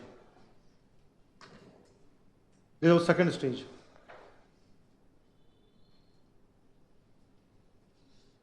Boiling water reactor and pressurized heavy water reactor both are worked on natural uranium. Right? It works on what? Uranium-235 and 238 mixture oxide. Right? But FBR, fast breeder reactor, is a very different. So you can understand the word is breeder, which can breed, right, fissionable material. So what it can breed? Plutonium. Is India's technology to generate plutonium from uranium-238. And that plutonium is used for the energy, nuclear fission. So it's a new technology. What India has developed, new technology of reactor, where we can work on uranium and plutonium together. It uses uranium and plutonium together. We have developed that technology. So now India has entered to second stage. And where in India we have the fast breeder reactor of being constructed and now going to, yes, very good. Near to Chennai, we have a nuclear park called Kalpakkam. So the Kalpakkam has a center. See, this is what we call BARC. One center is what? Bhabha Atomic Research Center, Trombay and Tarapur. And we have another center called IGCAR, Indira Gandhi Center for Atomic Research, Kalpakkam.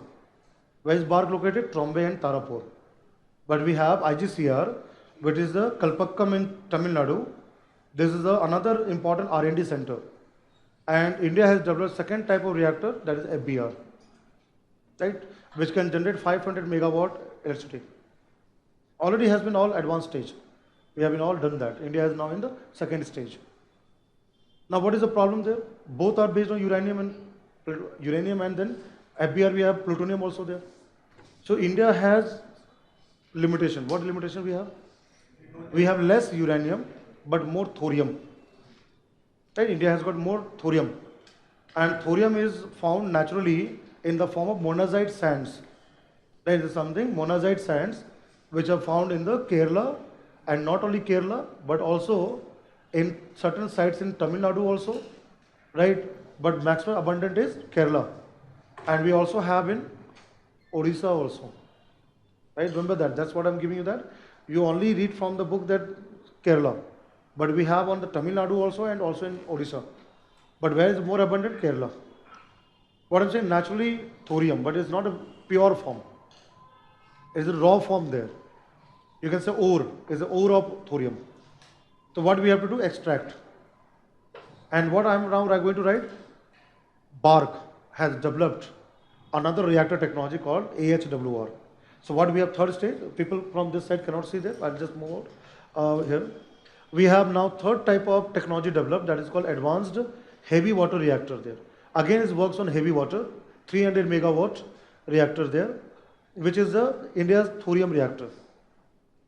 We have so much of thorium in India that we can generate power for the next 250 years. For next 250 years, India can generate power using thorium. And that is going to be a game changer. In coming years, AHWR will be another very important aspect. But we have not gone into third stage, we are developing it. So very soon we'll be into the third stage also. Right, so this is our nuclear program.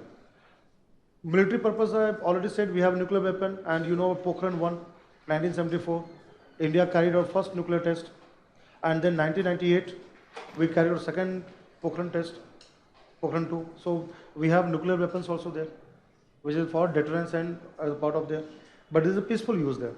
Now what I am coming here, though with the civil nuclear program in terms of technology development of reactors and their associated nuclear fuel cycle, we have also built nuclear fuel cycle in terms of this particular development of power generation. Later on I'll be teaching you what is fuel cycle, but now understand, fuel cycle is nothing but all the facilities which are required from exploration, mining, then fuel development, power generation, and nuclear waste management.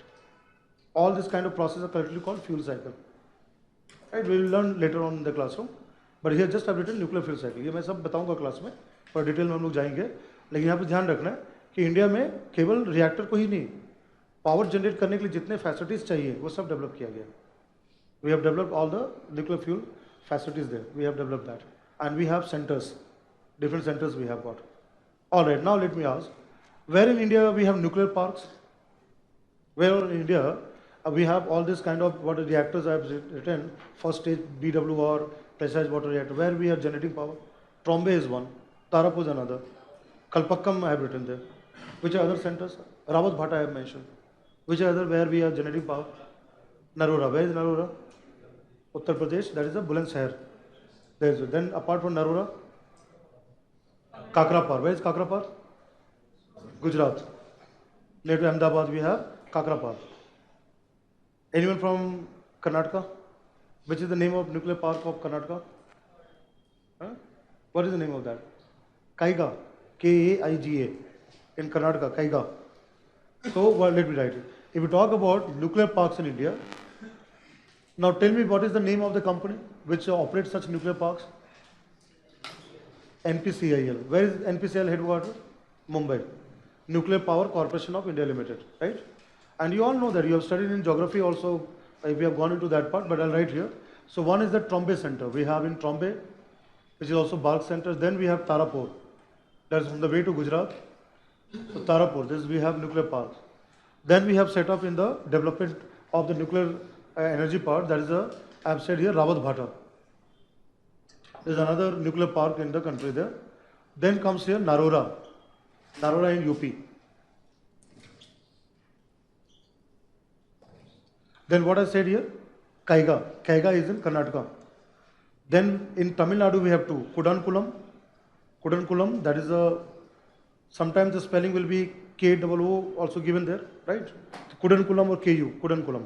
And then we have Kalpakkam, and I've said Kalpakkam is another R&D center we have, IGCAR. Then comes here Kakrapar. Kakrapar is not very old, Kakrapar is just 20 years back, has been developed there.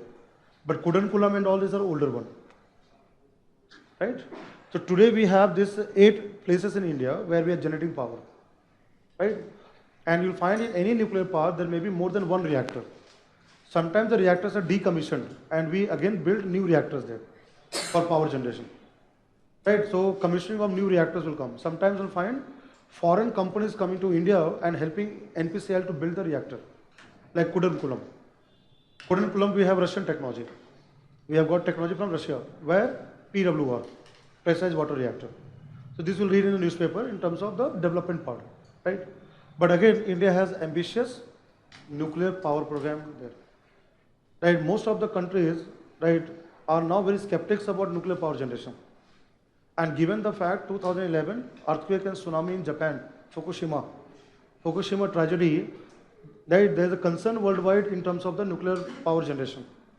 If we go 30 years back, 1986, Chernobyl in Ukraine, a major mishap took place, accident took place, Chernobyl reactor accident there. So there is again a concern worldwide, right? A country like Germany has decided to phase out their nuclear power program, go more for renewable and other sources there. So why still India is pursuing the nuclear power program? And we have ambitious targets. We want to generate more. Huh? Need there. In economy, you have got the figures also. Your economy teacher would have given all the energy sector, all the types of figures and all. But what I want to say here, is it only the need? What is the need based on?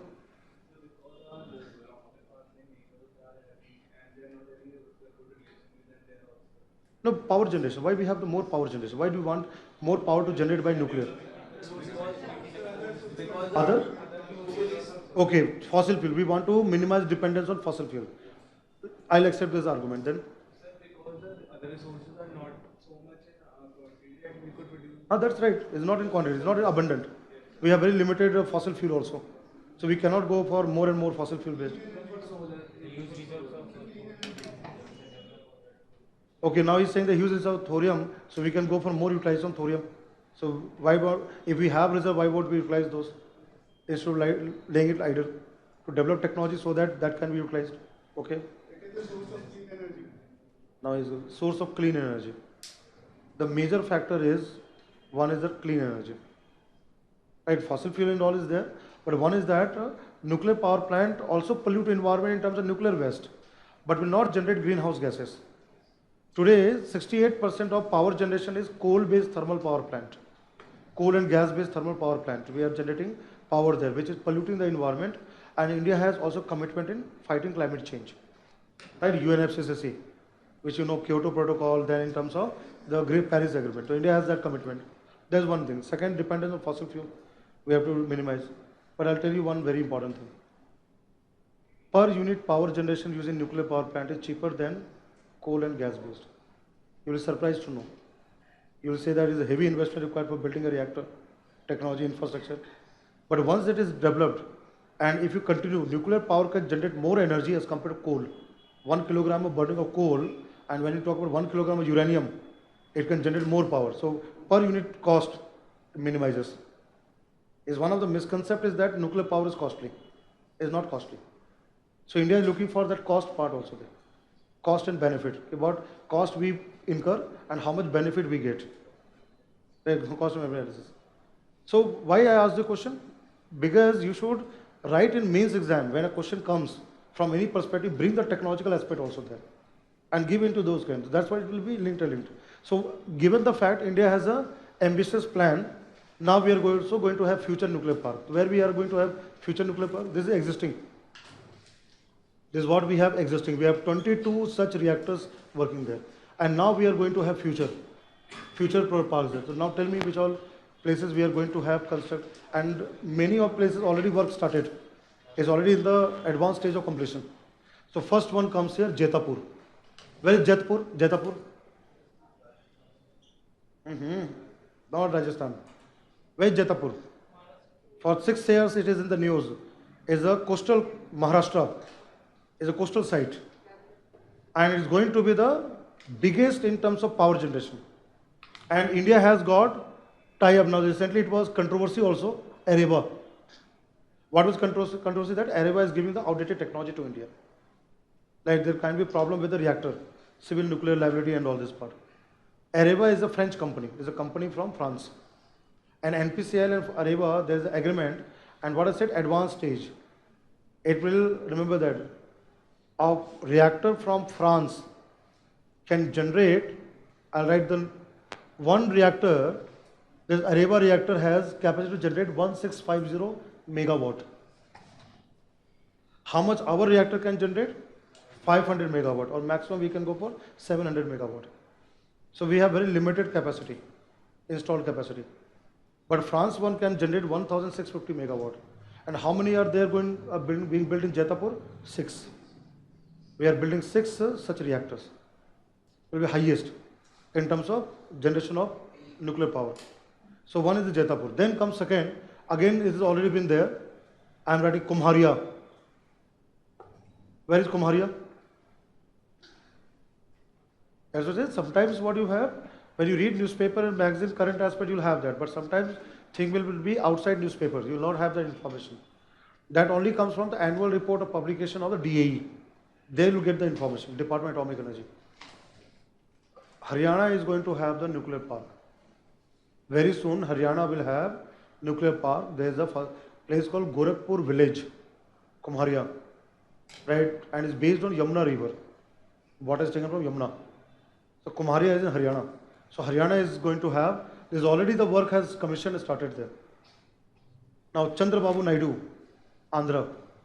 Andhra Pradesh is going to have nuclear park, and that's called Kovada. There's a place in Andhra, coastal Andhra, and this Kovada in Andhra Pradesh, that is the Srikakulam. Srikakulam in Andhra Pradesh is going to have the nuclear park.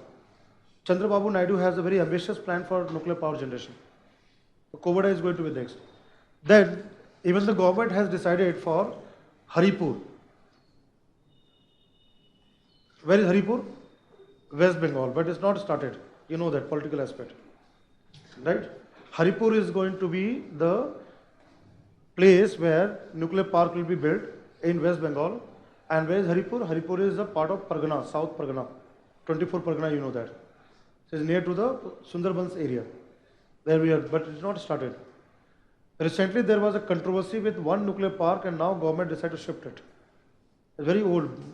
10-15 साल से चल रहा था, ultimately उसको कुछ change करना पड़ा गुजरात में. क्या आप बता सकते हो कौन सा जगह है वो? Which place is there? Mithi Virdi. Now why it was now place has been changed there? Meethi Birdi is Saurashtra in Gujarat, and you know that Saurashtra is the eco-sensitive area. A lot of controversy started in terms of the environmental clearance. Same as the Haripur. Haripur goes to the Sundarbans area. So you know all this ecologically sensitive part, and all the non-government organizations, NGOs, they all raised question regarding the EIA report. But there is a part of Gujarat there where we'll have that. Then Madhya Pradesh. Anyone from MP here? Okay. Where in Madhya Pradesh there will be a nuclear park made? Huh? Not Amarkantak. There's a place called Chutka. Where Bhimpur is there. Bhimpur, Chutka. Where is Bhimpur? Bhimpur jagah pata hai? Chutka power plant will be there. Chutka, and there's another one named called Bargi. Bargi Dam. That is where is Bargi Dam? कौन सा district है? कहाँ आसपास? वही आसपास जगह dam है. Is very right. Is a dam. कौन सा रिवर पे है? हाँ, Neer Sagar. What is the name of river? तो ये चीज होती है. When you read there, sometimes you don't know what way question can be asked. Something on the geography can be asked. So which river is a part of Madhya Pradesh? Which river is in the Madhya Pradesh? Major river. One is Narmada, right? That is part there. And Narmada, Tapi and all there. Then again, Yamuna also is a part of it. So there is a Bargi is the Bargi. Then I am coming to another one. Chutka and Bargi in Madhya Pradesh, Rajasthan. Who are from Rajasthan here? Rajasthan will have nuclear park. It is also asked in RAS exam. So which place Rajasthan? Where will be the nuclear park will be built there? Right? It has been sanctioned also. Mahi Banswara or Banswara, what is it? Banswara. Mahi Banswara. Right? That is the part of Rajasthan. There are people from Rajasthan here.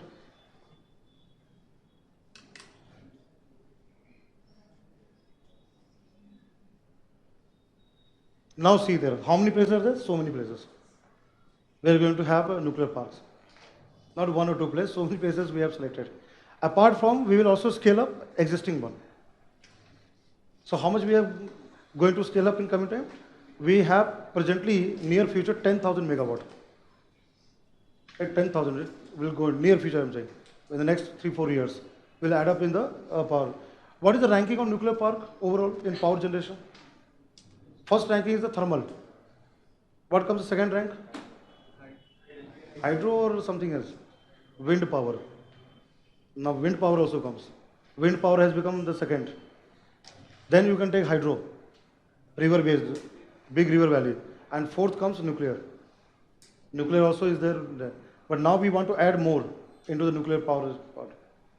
Right? Is it clear here? So one company what I've given here, NPCIL. Now last part of this development part, we also have now Bhavani.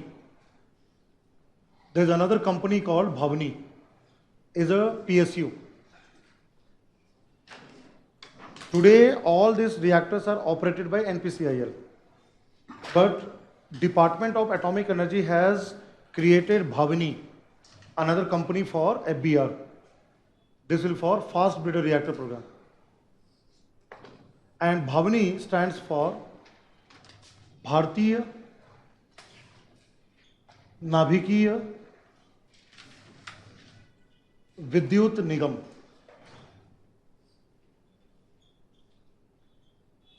Which is nothing but Hindi translation of NPCIL. Bharatiya Navikiya Vidyut Jamwal, right? Vidyut Nigam, Sonu Nigam, right? All these are famous people there. Vidyut Jamwal, Sonu Nigam, so this way. And Bharti, Bharti, sometimes girls also have Bharti name. Anyone the Bharti name? No. So Bharatiya Naviki, Naviki is nuclear, right? Vidyut Nigam Limited. That is a Hindi translation NPS, but separate company. It is not the same company, separate company, right? That has been established there. So here, this is what we have. Apart from that, we are also having nuclear technology development, agriculture, medical science, right? Healthcare, industries, all this comes into that. So is it clear? Our first scientific technological development after independence is atomic energy. And India is today proud of having developed there. In the last 65 years, we have developed all this. Now what comes the second strategic area? What our second focus was there? Defense is also there, but what we started working first? Space, science and technology. When ISRO started working? 60s, right? And first lab, so let me come to here. What is the name of this department? Department of Space, DOS. Now let me give you a very interesting information. DOS was established in 1972, right? But ISRO was earlier. ISRO was laid earlier, was founded earlier than DOS, right? And ISRO was, now sometimes you'll have confusion in terms of fact, whether 1968 or 1969. 1968, ISRO was laid establishment, formal establishment. But later on when DOS was established, it came within the DOS. So initially we didn't have any department. ISRO was working independently. But then it was brought into Department of Space, 1972. But we started work in the early 60s, and there's a place called Thumba. Where is Thumba? Thumba is a coastal village near to Thiruvananthapuram. In Kerala, there is a place called Thumba, which is a coastal site. It's a coastal site near Thiruvananthapuram called Thumba. And our first lab was set up in a church called Mary Magdalene Church. You know that Kerala is God's own country. Kerala demography is divided in such a way, you'll find 30% Hindus, 30% Muslims, 30% Christians. Equally divided. Right, very secular. And if you go to any place, you'll find a church also, a mosque also, a temple also, right, in a given locality. So there in church building, our space program started within a church building, Mary Magdalene Church. It's very interesting history is there. And today, this church has become a museum. So the next time when you have any time of opportunity to go to Thiruvananthapuram, visit this church. It gives you entire, you can say, is the Makkah of space science and technology. All what we have today, what we have developed, has all originated from this particular place, Mary Magdalene Church, right? So it was 61, 62 where we started work. And then slowly we built up all the infrastructure. Then came what? VSSC, Vikram Sarabhai Space Center. So as I written there, Dr. Bhabha, so here comes the father of Indian space program, which you all know that, Vikram Sarabhai. Dr. Vikram Sarabhai, space scientist, he has played eminent role in not only space science and technology, but also atomic energy. Dr. Vikram Sarabhai was also chairman of Atomic Energy Commission. After laying establishment of ISRO and DOS, he moved to the BARC and Atomic Energy there for chairman. So he has the two roles to play. But actually he is known for father of space program. Right? Now tell me about space program, what India has developed. This is what I have said is a part of 60s when India started with this, and I'll give you a certain timeline also. We started work with this place there. And then we developed every aspect. What is the first thing? First thing is that India worked to develop in terms of satellite technology. Why? Because why satellite was given first? Because we needed for different type of applications. We started doing research on satellites. Though at that time we didn't have infrastructure to launch a satellite, but we started building what? Experimental satellites. So what comes the first one is that satellites. Satellite technology started. And what cooperation we got? We have here got the cooperation Soviet Union. Our space technology has developed with the help of Soviet Union. Soviet Union played very, very important role in laying all the infrastructure what we have today. So now what was the satellites here? Now I'll come to that. The first part. INSAT, GSAT. The first satellite was Aryabhat. When Aryabhat was launched? 1975. 1975 is the starting of India's satellite program, where our first experimental satellite was launched from Baikonur. Baikonur is a place in Kazakhstan. Now Kazakhstan is a separate nation, separate country, right? After the division of disintegration of Soviet Union. So from there we launched our Aryabhat 75. But what I've written here on the board, INSAT, Indian Satellite System, or today we are now launching GSAT, Geostationary Satellite. This program started in 1983. So we can say our formal starting of the satellite technology in terms of various applications comes from 83. Aryabhata, Bhaskara, Rohini, they were all experimental satellites. But this is the actual satellite we have started, INSAT 1A, which was the first one. Now tell me the application of INSAT. What will application? I'll write in a sentence form. So one is the communication. Okay, communication is one part. Then defense also there. Then what becomes TV and radio broadcasting. Today we are having, you know that we are having DTH, direct to home services. Remote sensing not totally come from inside GSAT, that comes from another system of satellites. Right, but TV, radio broadcasting. See, one broadcasting two type. One is terrestrial, which happens through ionosphere, and second is satellite. We are using the advanced satellite like GSAT. Today we have GSAT satellite. So there it goes beyond ionosphere, because satellite is in the outer space, not in the atmosphere, and the signals are relayed back to the earth, back to the ground station. So broadcasting is another one. Then comes what? Tele-education. You know that VSAT technology. Now VSAT technology is going on. Those who are watching the videos there, live, they might be my live people also. So there's a live kind of streaming, what happens there. So this uses technological VSAT technology. And it's for CA classes, for any kind of educational, IITs, IIM, right, NIT, they are also into VSAT technology. They all relay the classes there, right? And they act like kind of a supporting kind of system, right? So here, tele-education. Where tele-education plays very important role? Primary education, secondary and higher education. Like let's say a mathematics teacher who can teach mathematics without going to a village. That can happen through VSAT technology, which can be established there in a school there, village school, and a person in Delhi or Jaipur or any capital city can teach the mathematics or science to the children there. So that is what the VSAT technology. But again, starting, today we don't have coverage. We don't have coverage, but in future it can be covered. What comes the next? Very important, telemedicine. Another very important application of INSAT GSAT is telemedicine. What is telemedicine? Providing healthcare services to far-flung areas, remote areas, with the help of satellite technology, communication technology. You all know the video conferencing, where a live doctor can have video conferencing with the paramedics in a border area, or can look into condition of a patient. Right? Sometimes you have the van, right? The moving van which may have telemedicine system, and there in the rural camps, when the rural camps are organized, and there will be computer screen everything, and there within that this van, the telemedicine system can look, doctor from Delhi can look into the condition of patient into that. So telemedicine has become very successful in South India. In South India, it is very, very successful, telemedicine. So around 500 plus multi-speciality hospitals have been linked with rural hospitals. That is through telemedicine. ISRO has built that capacity. Then what comes here? Very important for India, meteorology, weather science. Our meteorological aspect happens through INSAT GSAT system. And IMD, Indian Meteorological Department, gets all the data. Right?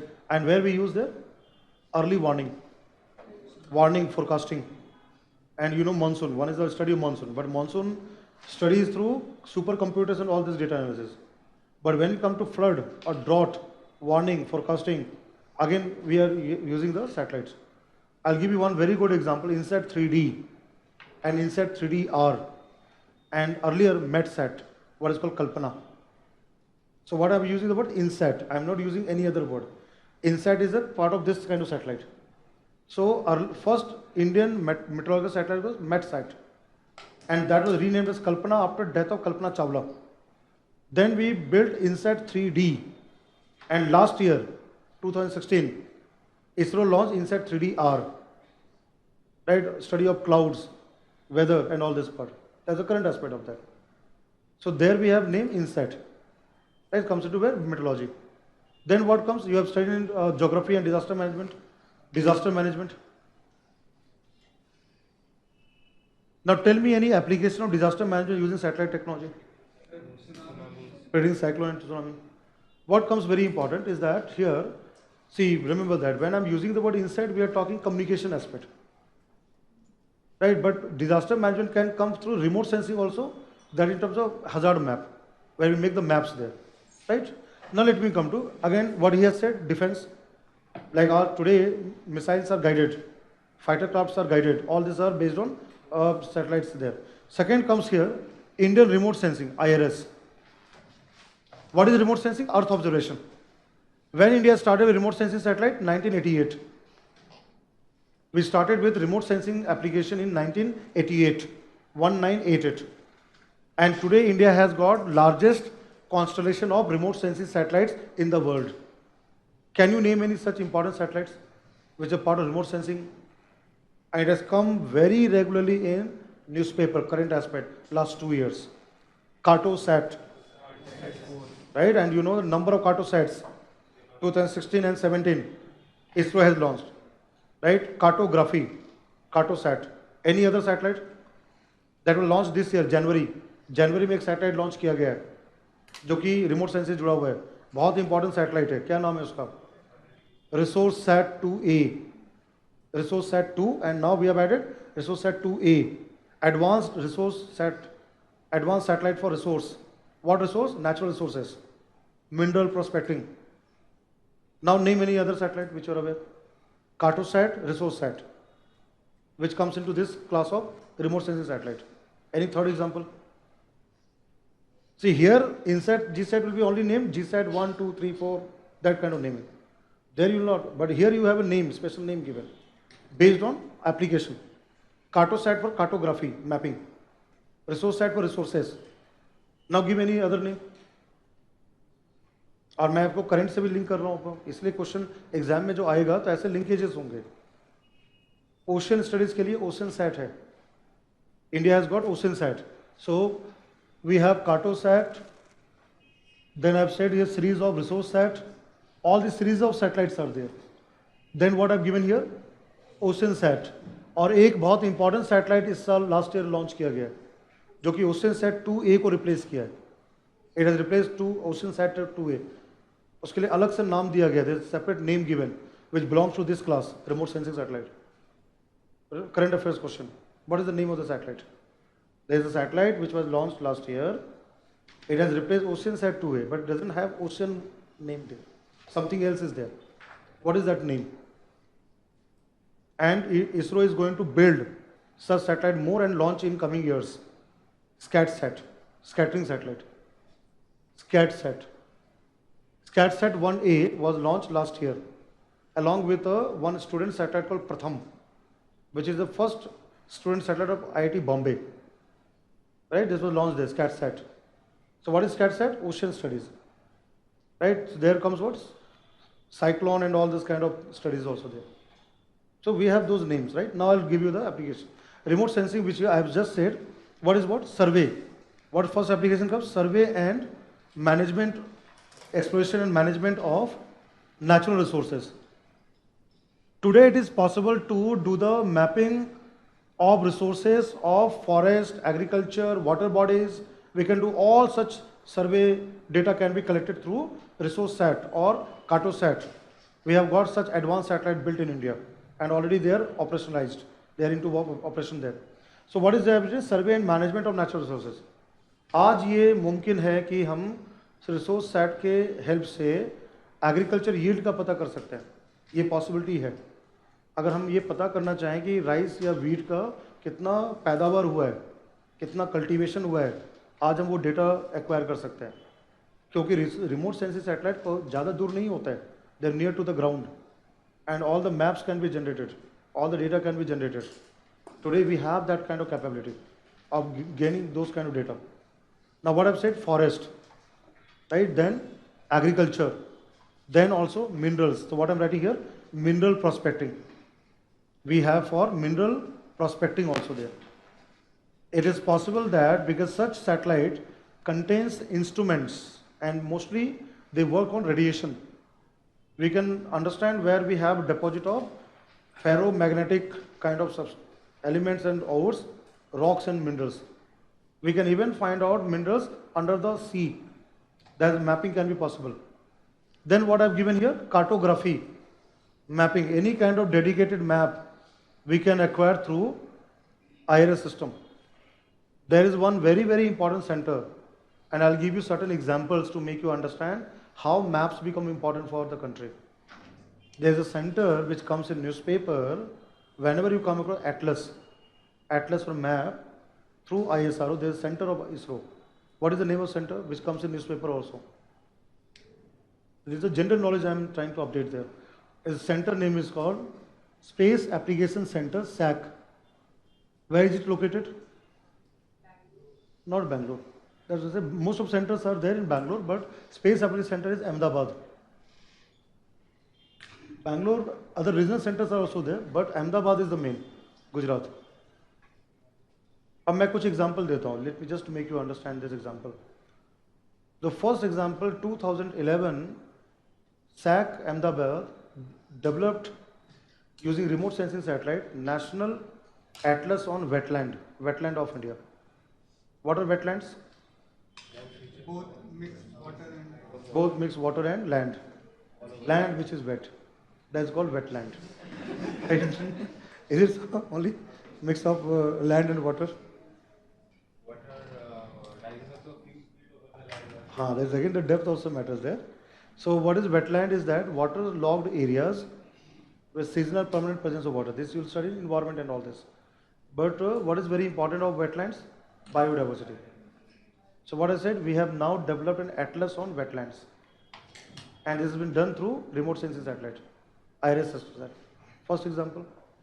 Second example, Dr. Madhav Gadgil. Right? So who is Dr. Madhav Gadgil? Dr. Madhav Gadgil is an eminent ecologist of India. And Dr. Gadgil was given a task to carry out assessment of biodiversity and the protection in Western Ghats of India. And what is the name of that panel? Committee. But this panel has the name. This committee has got the name there. WGEEP, Western Ghats Expert Ecology Panel. You can understand the word Expert Ecology Panel. And what Dr. Gadgil did, he is a part of ISC Bangalore, Dr. Gadgil. He studied and he recommended that around 68% of the Western Ghats should not be disturbed. And he proposed the concept of ESZ, eco-sensitive zones. Now I'll tell you how the space technology has come. So do you think that the state governments will agree with 68%? Maharashtra, Goa, Karnataka, and where we have mining? Goa. Goa has mining there. And he suggested certain areas which was not accepted by state government, but with Goa. Karnataka also opposed. Because there are certain areas of Karnataka which are part of Western Ghats. Right? They're part of the Western Ghats, and there was again mining projects are there. So their opposition was there. Then what Ministry of Environment Forest did? Ministry of Environment Forest set up another committee to review Gadgil committee, which is called Kasturi Rangan committee. And who is Dr. Kasturi Rangan? ISRO chief. He retired as ISRO chief, space scientist. And what Kasturi Rangan did? See, Dr. Gadgil is ecologist. He will use his own background experience, ecological aspect. But Dr. Kasturi Rangan is a space scientist. So what is going to use? He used what? Maps. So what he did from SSC, this center, Dr. Kasturi Rangan took the natural map of entire Western Ghats. And then he took also cultural map, human habitation and all this one. And they reviewed what recommendation Gadgil committee has given. And then he said that 34% should be conserved, which was acceptable to the state government. So with this case study I am trying to explain, application of space technology in terms of conservation, right? Last year, 2016, there was another atlas by the Ahmedabad Center. Can you name the atlas? One atlas I've said, wetland atlas, which was their remote sensing application. Second, I've given the example of case study of Madhav Gadgil and Kasturi Rangan report on Western Ghats. Now there was one atlas which came last year. Again, that atlas was released by Ahmedabad Center. What is that atlas based on? That's why you have to always interconnect that. Though I'm talking development part, but I'm linking with this part. I'm coming to that. National Atlas on Desertification and Land Degradation. What new atlas has been brought? National Atlas on Desertification and Land Degradation. Now we have data on that. National Atlas on Desertification and Land Degradation. This new atlas has been brought. Desertification, land degradation part of that. And India is in grip of desertification. So what do you mean by desertification? नहीं, Thar desert is not moving towards Delhi. ऐसा नहीं है कि दिल्ली में sand dunes आ जाएगा. Okay. Correct. The main thing is that desertification is not the simply expansion of desert. It's basically the loss of arable land, vegetation, fertility that can happen because of lack of water, salinity, right? And how it happens? Both natural and human. Unscientific farming method, excessive fertilizers, right? Deforestation. When we do cover deforestation, it can all cause desertification and land degradation. So what was the need? Why this atlas was brought? Because government need to have data, state-wise. And what helped? Satellite technology. So that linkage is there, right? Now I'll write here something. Apart from that, what? Oceanography. What comes the next one is oceanography, ocean studies. And I've already given the name OceanSat, and now we have SCATSat. Those satellites are there for ocean studies. Now tell me why ocean is important for India. Right. This is how the science and technology comes. Since we are learning about science and technology, ocean becomes important because of resources. We have marine, living and non-living resources both. India is rich in living resource, in oceans, as a non-living resource also. What is a non-living? Hydrocarbons. Right? You know KG Basin, Krishna Godavari Basin, Bombay High. We have all the oil and gas, shale gas and all this one. We also have one type of non-living resource called PMN, polymetallic nodules. Right? Let me write there. In India, we have a deposit of PMN, polymetallic nodule, metallic. We have this deposition there. Non-living I am talking about. Then we have also reserve of this one, gas hydrates.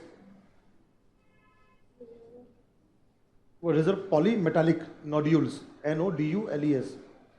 Right? Nodules, not noodles. Right? Nodules. Polymetallic nodules, cobalt nodules. All these are found in the continental shelf. Then we have gas hydrates, another very important source of energy. Gas hydrates. What is gas hydrate? Is a hydrated form of natural gas, crystalline form of natural gas. And which natural gas? Methane. So what it requires? Scientific research, mapping.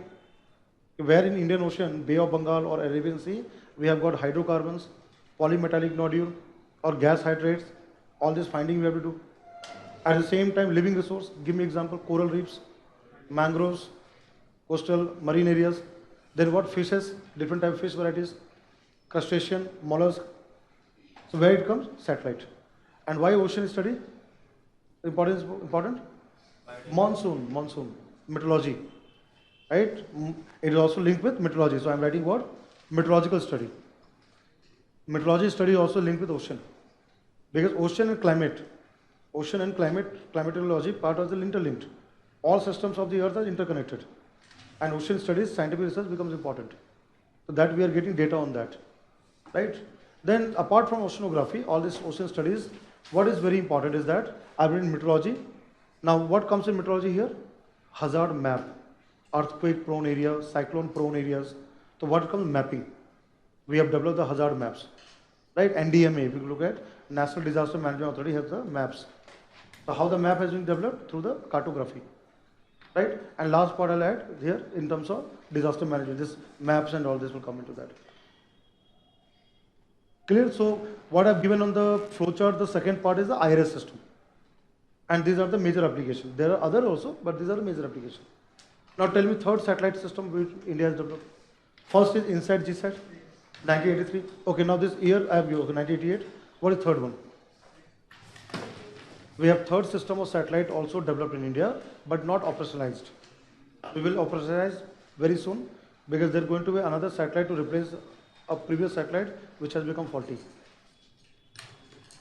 We have developed a system and there one satellite has gone wrong and we will replace this year and then we'll start that system. So what is that satellite system and where it is applied? और satellite का कहाँ का use होता है? इतने सारे use हैं, इसके अलावा और कहाँ का यूज़ होता है? Where we use navigation. What is the name of the system? You are aware? Navik. Are you aware Navik? What is Navik?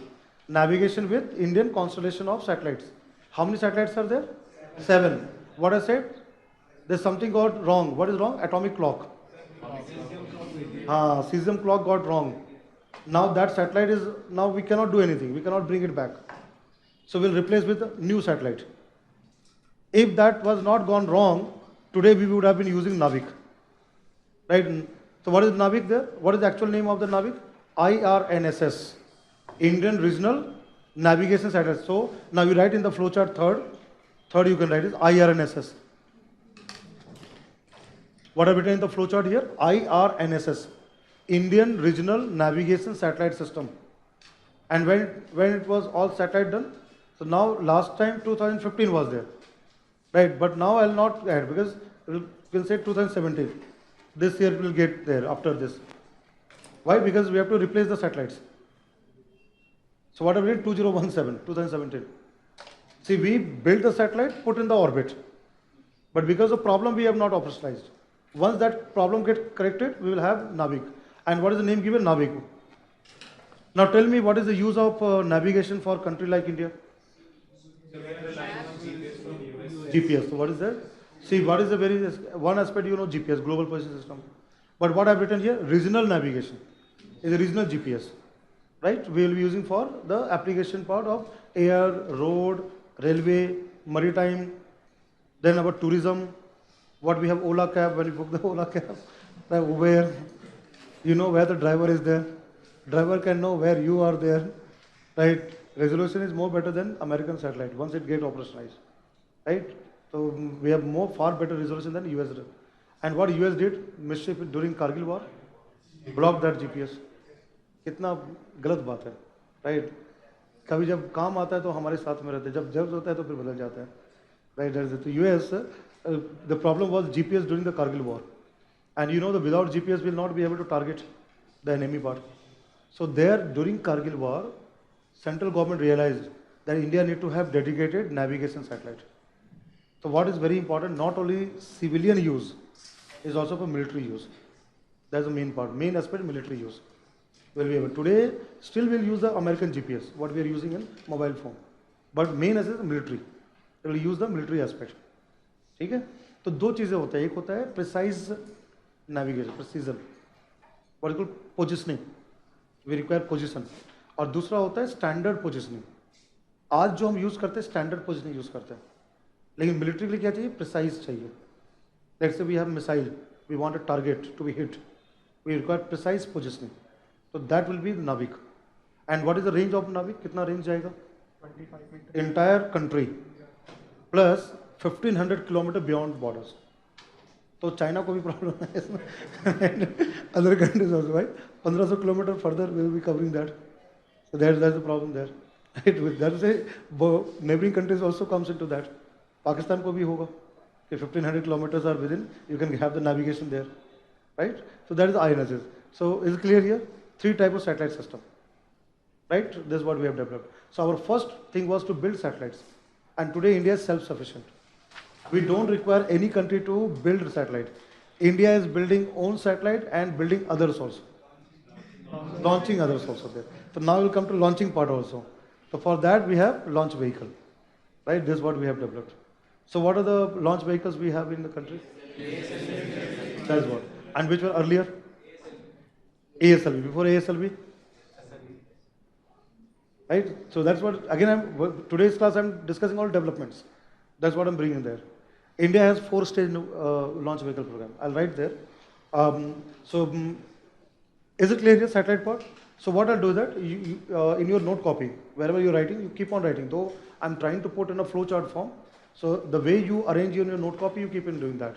And as we'll go to respective topic, it will help as a kind of going back. What is the overview? So what I'm writing here, next number of the satellite, I'm writing down launch vehicle technology.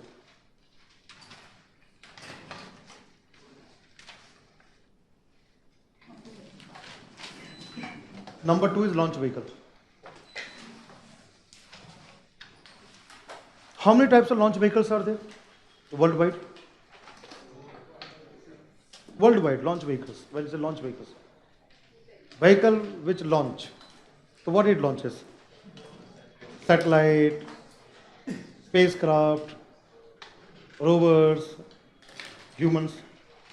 So broadly 2 types. Right? So let me write here. There are 2 types of which I am writing here. First is called expendable launch vehicle. Expendable launch vehicle. ELV.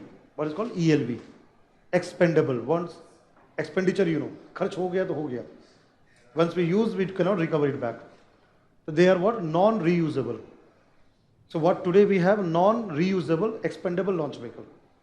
Now there we have 4 stages. India had 4 stages there.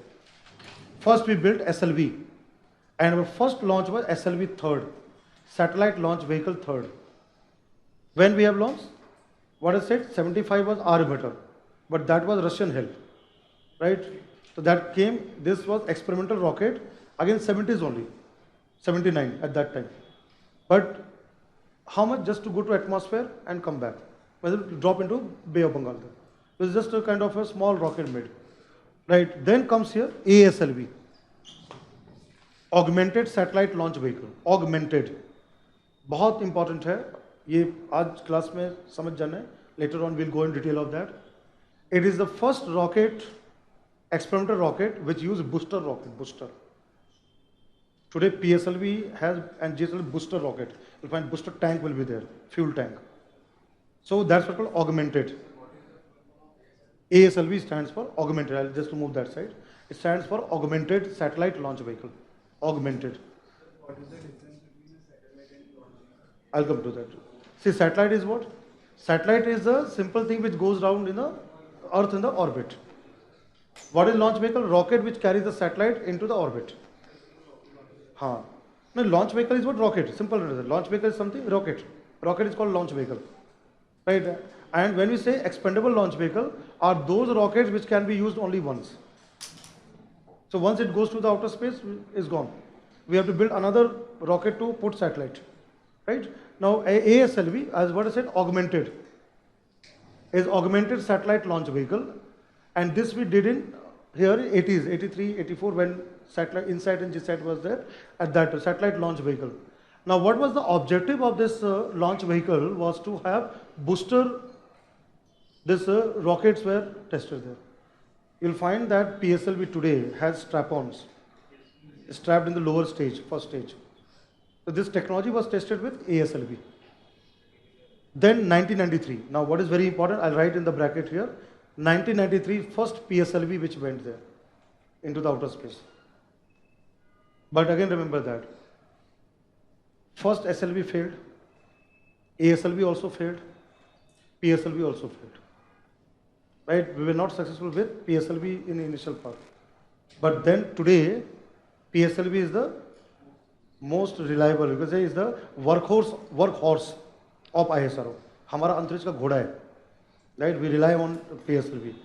GSLV we are still developing, but still all launches will come across PSLV. And I'll be coming later on concept of PSLV also.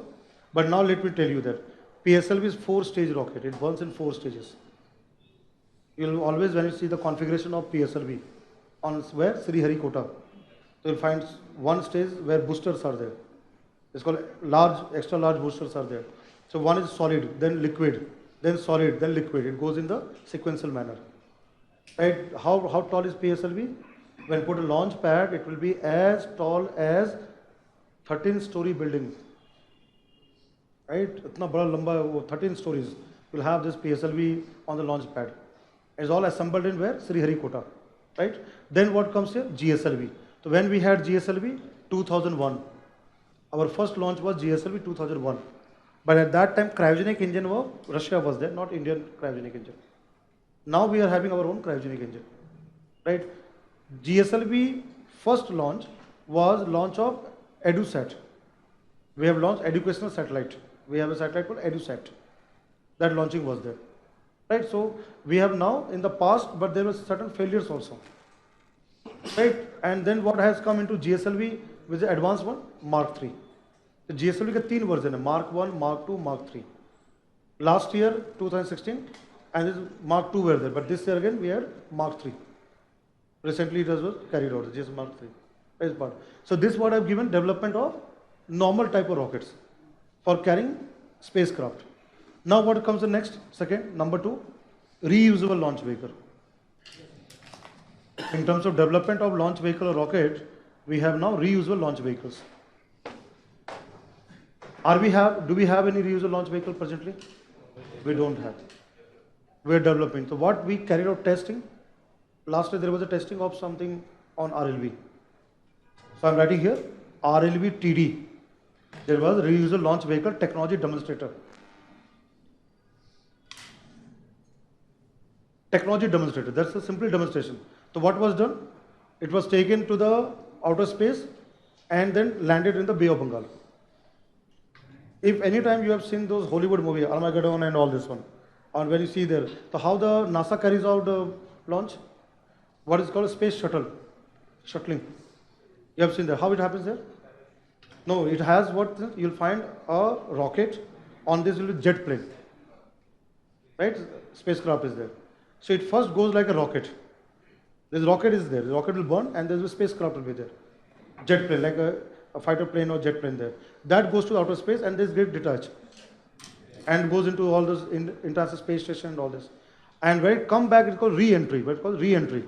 When it re-enters there, it flies in the atmosphere like a normal aeroplane and land like an aeroplane. That's what the NASA technology is there. Russia also has the same technology. China also has the same technology. And same India will have. So India will become 4th country in the world to have reusable launch vehicle. So what technology demonstration was there? Simply dropping into Bay of Bengal. But later will be landing like an aircraft. The runway will be there, landing will be there. And first Indian astronaut to go to outer space, who is the person? Dr. Rakesh Sharma. But was used the Russian rocket. Right? That was the part of the Indira Gandhi government there. It was put up there. Now we'll have Indian astronaut launched by Indian rocket. And there's a name also given. What is the name there? There's a name, see, Americans use the word astronaut. Russian use the word cosmonauts. Chinese, till yet, I don't know in Chinese language what they use there. Yang, Wang, Wang, something will be there. But still they call it Chinese astronaut, right? But Indian will have the name. Vyomnauts. There's a new name has come. Vyomnaut. Vyom is what? Antriksh. And it's all planned, it's all training is all going on. There's rocket. First Vyomnaut of India will be a woman. Also been selected. Woman will fly there. Right? This is what is decided. So it's again going to be history for India. Right? So ladies first. First woman Indian astronaut will fly into that and will brought back to the earth. Safely brought back to the earth. And again remember that ISRO will carry out very meticulously. We'll also have plan B and C ready if something goes wrong there, right? What is wrong if something? Landing in Bay of Bengal, dropping into that. So we have those kind of module, crew module and all. And already such crew module has been developed, right? So we are into advanced stage. Now besides this, there's also one more thing which I will write here, sounding rockets. We have sounding rockets also. Now sounding rockets are those rockets which sound or something else. There are those rockets which what sound? There is a sounding rocket. In the news also that what is sounding rocket? Are those rockets which are used for atmospheric measurement. What are sounding rockets? Sounding rockets are those rockets which are used for atmospheric measurement. Sounding rockets are those rockets which are used for atmospheric measurement. Right? They're used for atmospheric measurement, not to sound. Every rocket will sound. You cannot stand near the launch pad. Right? There's a lot of sound there. To sound here means in nautical science called to take measurement. ठीक है, nautical science में sound का मतलब होता है measurement लेना. That is what comes into that. And Thumba we have a launch pad for that. What is called TERLS. This we generally do it in. I am writing here the name TERLS. Thumba Equatorial Rocket Launch Station. Thumba Equatorial. The word is Equatorial Rocket Launch Station. There we carry out sounding rockets. Sounding rockets are tested. Thumba Equatorial Rocket Launch Station. Right? Why Equatorial? Why it is named Equatorial Rocket Launch Station? Does equator pass through? Where is Thumba? Kerala. Does equator pass through Kerala? Why equatorial name is there? Because the Atmospheric? But equator word, na? Equator is the latitudes. Why equatorial word as well? That's right. Near equator, that gives advantage. Why? G is small. But this is not this something. There are two types of lines. One is called geographical latitudes, geographical poles and all the lines, and second magnetic. So magnetic lines, magnetic equator pass through Thumba. Did you get magnetic equator? Not the geographical equator. Geographical equator is 0 degree line. That is in Africa, not in India. But magnetic equator line passes through Thumba. That's why it is named equatorial. Right? Magnetic line is there. That comes there. Because you know there is an angle difference is there. Magnetic lines. And where is our actual spaceport? Where we do all the launch of PSLV, GSLV? Sriharikota. What is the name of the center? So launch vehicle, here you can write dash SHAR. It stands for SHAR. What is full form of SHAR? All these launch vehicles and all this Sriharikota. Is Sriharikota or something else? Sriharikota is the name of the place. Where is this place located? Pulicat Lake. But what is SHAR stands for? All this comes in newspaper. You should be aware of it. S stands for Satish Dhawan, who was the ISRO chief, Professor Satish Dhawan. Right? H stands for high altitude. HA stands for high altitude. Is altitude also higher there? R stands for range. And why, tell me why it is in the Andhra part of Pulicat Lake? Why it was not in Kerala? When we had in Kerala such development initial, why we would have developed all the launch station there? और खर्चा भी है ना. अब वहाँ पर सारा काम हम करेंगे बैंगलोर में बैठ के, और केरला में बैठ के फिर बाकी वो चलाया था पुलिकट में, वहाँ पे असेंबल होता है रॉकेट वगैरह. Why that place? What is the need of that place? East coast. Why? Earth rotates from west to east. Coriolis force for that part, right? So your geography knowledge there. To assist in the launch, right? To overcome that part of that. That's what eastern coast, and that place was suitable because high altitude. What I've written about high altitude. Though it is an island, Pulicat Lake, Sriharikota is an island, but located a little bit higher, so which can help in the launch and all this. And how many launch pads we have? 2 launch pads. We have 2 launch pads, and third is being constructed. And why we are constructing third one? GSLV Mark III and human space flight. We are making third launch pad, but already there are 2 launch pads are there in Sriharikota, right? 2 launch pads are already operational. So this is again from a perspective you have to be aware of it.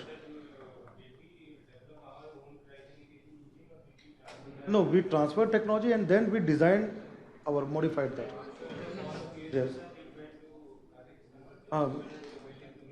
Not really, but actually we then whatever we had transferred know-how, and then based on that we worked our own and developed that. 30 years to develop. Correct. Yes, because it was all blocked. India was blocked to get the technology, not to acquire the technology there. So you can say कि we can give credit to ISRO scientists of doing this kind of work and developing this part. There's a very important achievement of ISRO of developing, and I'll tell you that when we learn about the launch vehicle, PSL, GSL, I'll give you a detail of that. See, PSLV has at 4 stage. It burn out in 4 stage, but GSLV is 3 stage. You are aware. And where is the cryogenic engine? Upper stage. Right. First stage is solid fuel, second is liquid, and third is called cryogenic engine. The cryogenic comes in upper stage, right? There, you may ask me why upper stage, why not in earlier stage? We should have that. If we have such a good cryogenic engine, which can give more thrust and all, we should have it earlier only. Actually, the thing is that solid fuel gives better in terms of the thrust liquid part.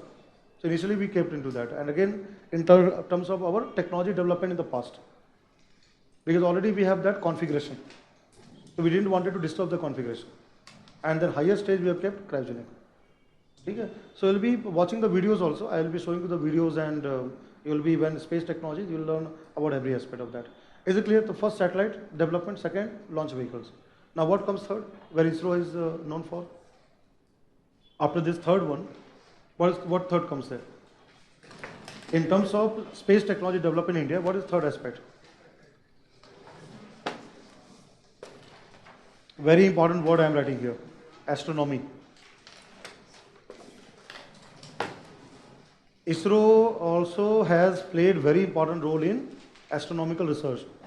Now tell me the development in astronomy and all this. Yes, very good. First thing which comes here, Chandrayaan. So how many Chandrayaan we have? Chandrayaan 1, which year? 2008. Dr. Nair was there, right? G. Madhavan Nair. He was at that time ISRO chief. 2008 when India launched Chandrayaan 1. But Chandrayaan 1 didn't survive the entire lifespan. It has to be stopped because of power failure of solar panel. There was some battery problem. It was stopped. The mission was stopped. But what is the achievement of Chandrayaan? It carried payload of other countries like Germany, US, there's other, along with Indian payload. What is payload? Instruments. And what is the important finding of Chandrayaan 1? It found loss of water from moon. Chandrayaan is what? Earth's moon. So what Chandrayaan 1 found? Escape of water, loss of water from moon surface, which was confirmed by NASA. So that is achievement of Chandrayaan 1. That how the water that means source of water we're getting lost from the moon surface. That was detected by Chandrayaan 1. That's about it. What is called this one? There's one term called orbiter. Just a satellite, it orbit the body, right? Now what comes the second? India is going to have Chandrayaan 2. When we have planned? 17 and 18. 18 is part of next year. And in this process, there is also something which is making our headlines. Which is making headlines? But I'm not writing in this context, but I'm just linking that. It's something which is making headline is this moonshot, and there's something called Team Indus. So I've written separately, I've not written in the flowchart. I've written that this moonshot of Team Indus. What is a Team Indus? Moonshot is a rover. Team Indus is the Indian private company. Is the first private company of India. Just like SpaceX. In US there is a private companies there. Dragon and all these things are there. Falcon rockets and all this. Is the first private entity into space field in India. And what they are going to do? They are going to put a rover over the Earth Moon under very important competition called Google Lunar Exploration Prize, GLXP. Google company has this particular competition. I'll link with ISRO also, but first to understand that Google company has a competition called Google Lunar Exploration Prize, 30 million US dollar. That's the prize money of this program. What the teams have to do? 5 teams have been selected worldwide. And Indian team is Team Indus. What is the competition there? What is the task they have to do? These teams have to perform. They have to land a rover over the moon surface, and there's a place also given. Mare Imbrium. This place called Mare Imbrium. इस जगह पे land कराना है, पहला task है. This rover for any of these 5 teams has to land on that particular place. Second, it has to row over the Earth Moon for 500 meters, half kilometers. And Earth Moon surface is not very smooth, right? The gravity is also less. It has to move for 500 meters. And what is third task? Take the photographs and videos and relay it back to the Earth. If any of the team will be possible to do that, will win first prize 20 million US dollar. पहला prize 20 million US dollar का है. Second prize is 5 million US dollar and runner up 5 million. So out of 5 teams, they will participate. End of this year, December is going to happen. बहुत जल्दी होने वाला कुछ महीनों में. अब यहाँ इसरो का क्या रोल है? What is the role of ISRO? Team Indus has signed an agreement with ISRO to launch that rover over the moon. So ISRO will help in the launching of the rover. That is the part of ISRO contribution. But again, ISRO is also building what? Chandrayaan 2. What is Chandrayaan 2? Is the orbiter, then lander. Very important word is here, lander. And third will be rover. Clear? Why I have given you Team Indus? Team Indus is a separate thing. ISRO will only help in launch. But what ISRO is now building? Chandrayaan 2nd, which will be orbiter, which will go around the moon. And there will be something called landing. How the NASA does the landing on the Mars planet. And there will be a rover will be there, which will move on the Earth's moon. So that is what going to be next aspect. So what is a very important astronomy? Earth's moon. That is the first thing part. Then I am coming to third one, which you all know that Mars orbital mission there. So orbiter mission, what is called MOM or Mangalyaan. So when Mangalyaan was launched? Which year? 14, right? Now what is so, it is a healthy, that it has not gone any kind of fault or any kind of problem, it's still surviving there.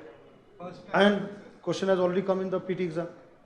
And you all people know that it's the first time when India has made this kind of thing, putting such kind of orbiter, kind of spacecraft over the Mars in the first attempt.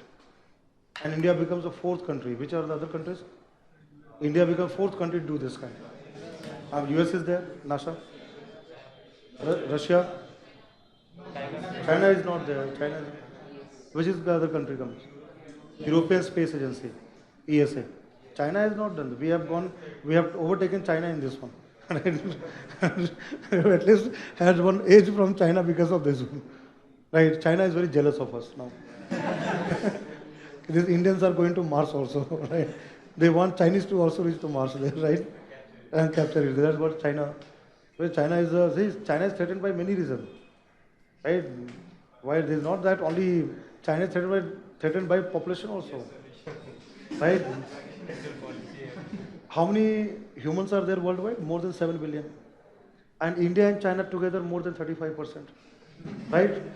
And very soon India will overtake China, right? Will become rank number one. China is not very happy with that. Okay, how can Indians can become first rank in population, right? So that's what, because China got threatened. China relaxed their one child policy because they don't want to lose the first rank, right? There's thing there.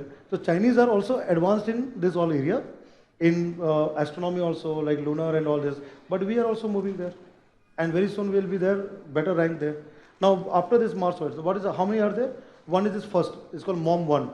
We are also having another MOM2 in 2020. I've not written here. First one is this one, which we are successful.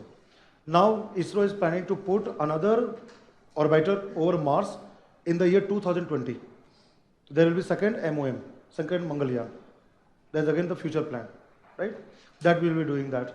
And again, we have also planned for other planets also. Our twin planet, there's a Venus. There's a plan for sending spacecraft to Venus also. That already has been now put into a consideration. Now coming to next one, what comes here, very important, AstroSat. India's first astronomical satellite. When? 2016. India has built, ISRO has built first astronomical satellite for study of deep universe studies. क्या इसका main objective है? Star, like neutrino star and all this. And AstroSat generate images based on 3 wavelengths, 3 radiation. So what type of waves are used for making those data? AstroSat contains telescope. It has got telescopes, right? So normal visible light. Let me write. It works on visible light, then X-ray. X-ray. Whatever sources of X-rays are there, and UV light, ultraviolet light. So AstroSat you'll find is a multiple wavelength kind of spacecraft which can take data on visible light spectrum, then X-ray spectrum, and again UV, ultraviolet rays spectrum there. So whatever in the outer space in universe, UV lights are coming. It will be captured by AstroSat, right? Maybe from distant stars. This will be captured by AstroSat, along with X-rays. Right? Beam of X-rays coming from any kind of event, right? Mostly X-rays come from black holes. The study of black holes, right? Those will be studied there. Then visible one, whatever comes of visible aspect. And images have been there. Just go to the ISRO website. You'll find AstroSat photographs, images have been put into the Mars orbiter mission Mangalyaan. First image was put in National Geographic magazine, cover page. First image taken by Mangalyaan. It was a cover page of National Geographic magazine. So all those you'll find in the website also there. So you can say it's like a NASA's Hubble Space Telescope, like mini Hubble, you can say that. And it is only for 5-year mission. So by 2020 it will be over, right? Then what comes here, which you all said, Aditya. So now we are also for study of sun. Study of sun, and what part of sun Aditya will study? Has it been launched, Aditya? No, we are planning to. So when? Next year will be there.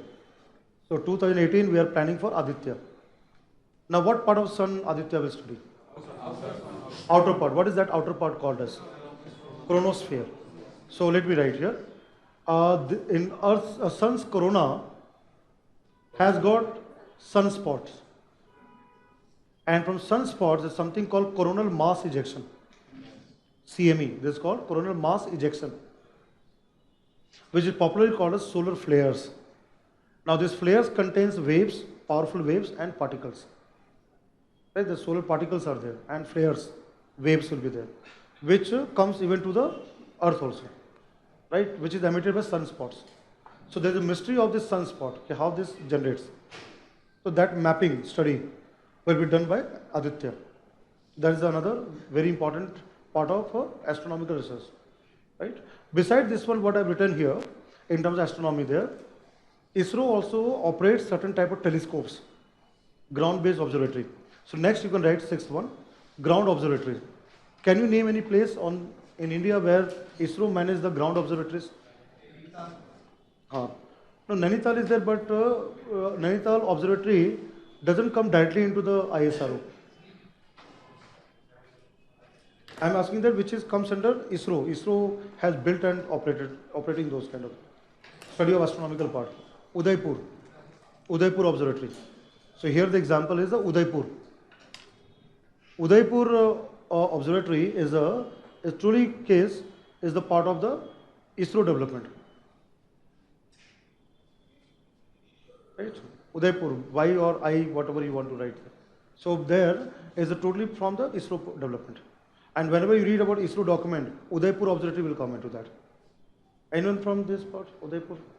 No one is there. Okay. So that part comes in. So what I said here, if you look at space science development, satellite, different type of satellites, different application.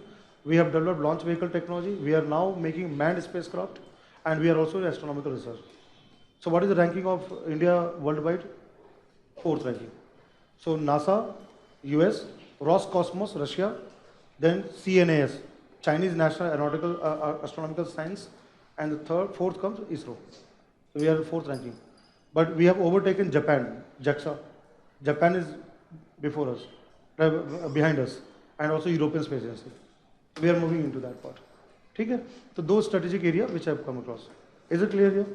Now what I'll do here is that you'll also have a certain type of questions for practice, right? You know that you're getting STQ, as self-test questions are there.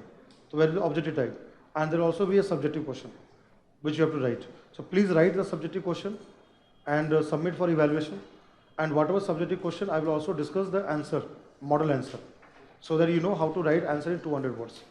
Right? Is it clear here? Now, any doubt you want to ask? There's two development which I put across. Any doubt you have? How many of you come from? अच्छा, पहले doubt ले लेते, फिर then I'll come to the one.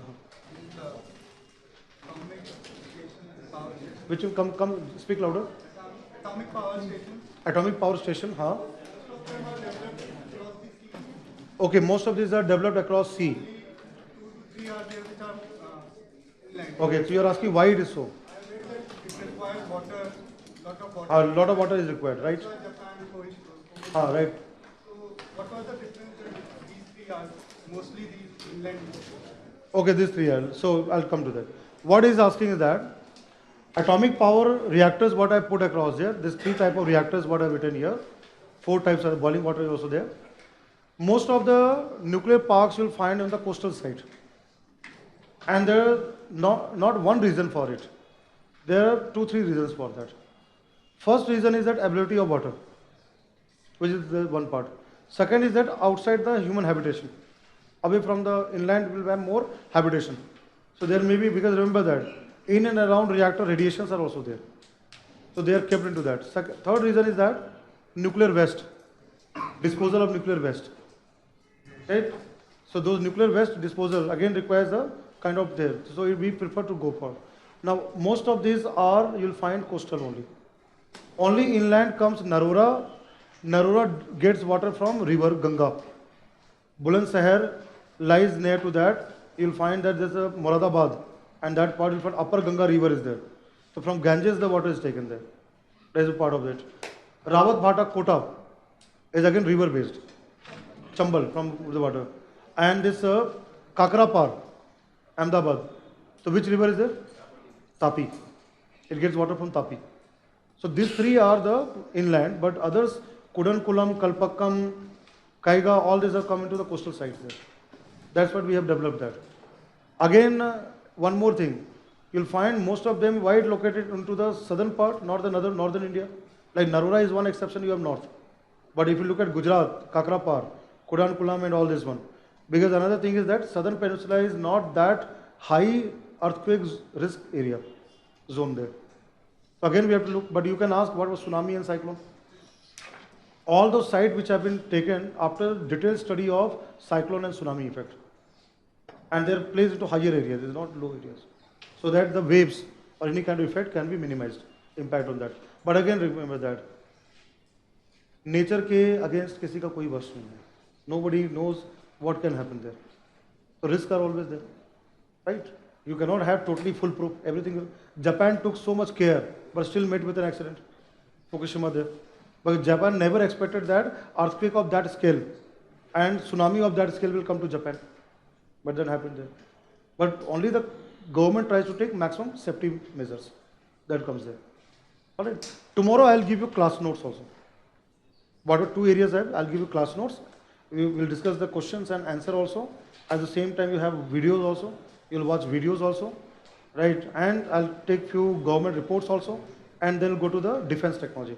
So first two classes are for science and technology development, and third class onward will start every area. One by one, we'll go to concept, application, all these areas there. All right. I know that you all are exhausted there. By 5 o'clock, the people get exhausted there. I was asking how many of you are come from science and engineering, medical background. Oh, good. Most of you are there. You only one or two. You are from commerce background. CA. But you understood what I taught. What do you have to know? The technical words. There are very technical terms and it's very Ha. So you will learn to that. So what do you do that? Buy my book. I've explained the things there so that you can have background reading, right? So get that book. It's not good for a teacher to promote oneself.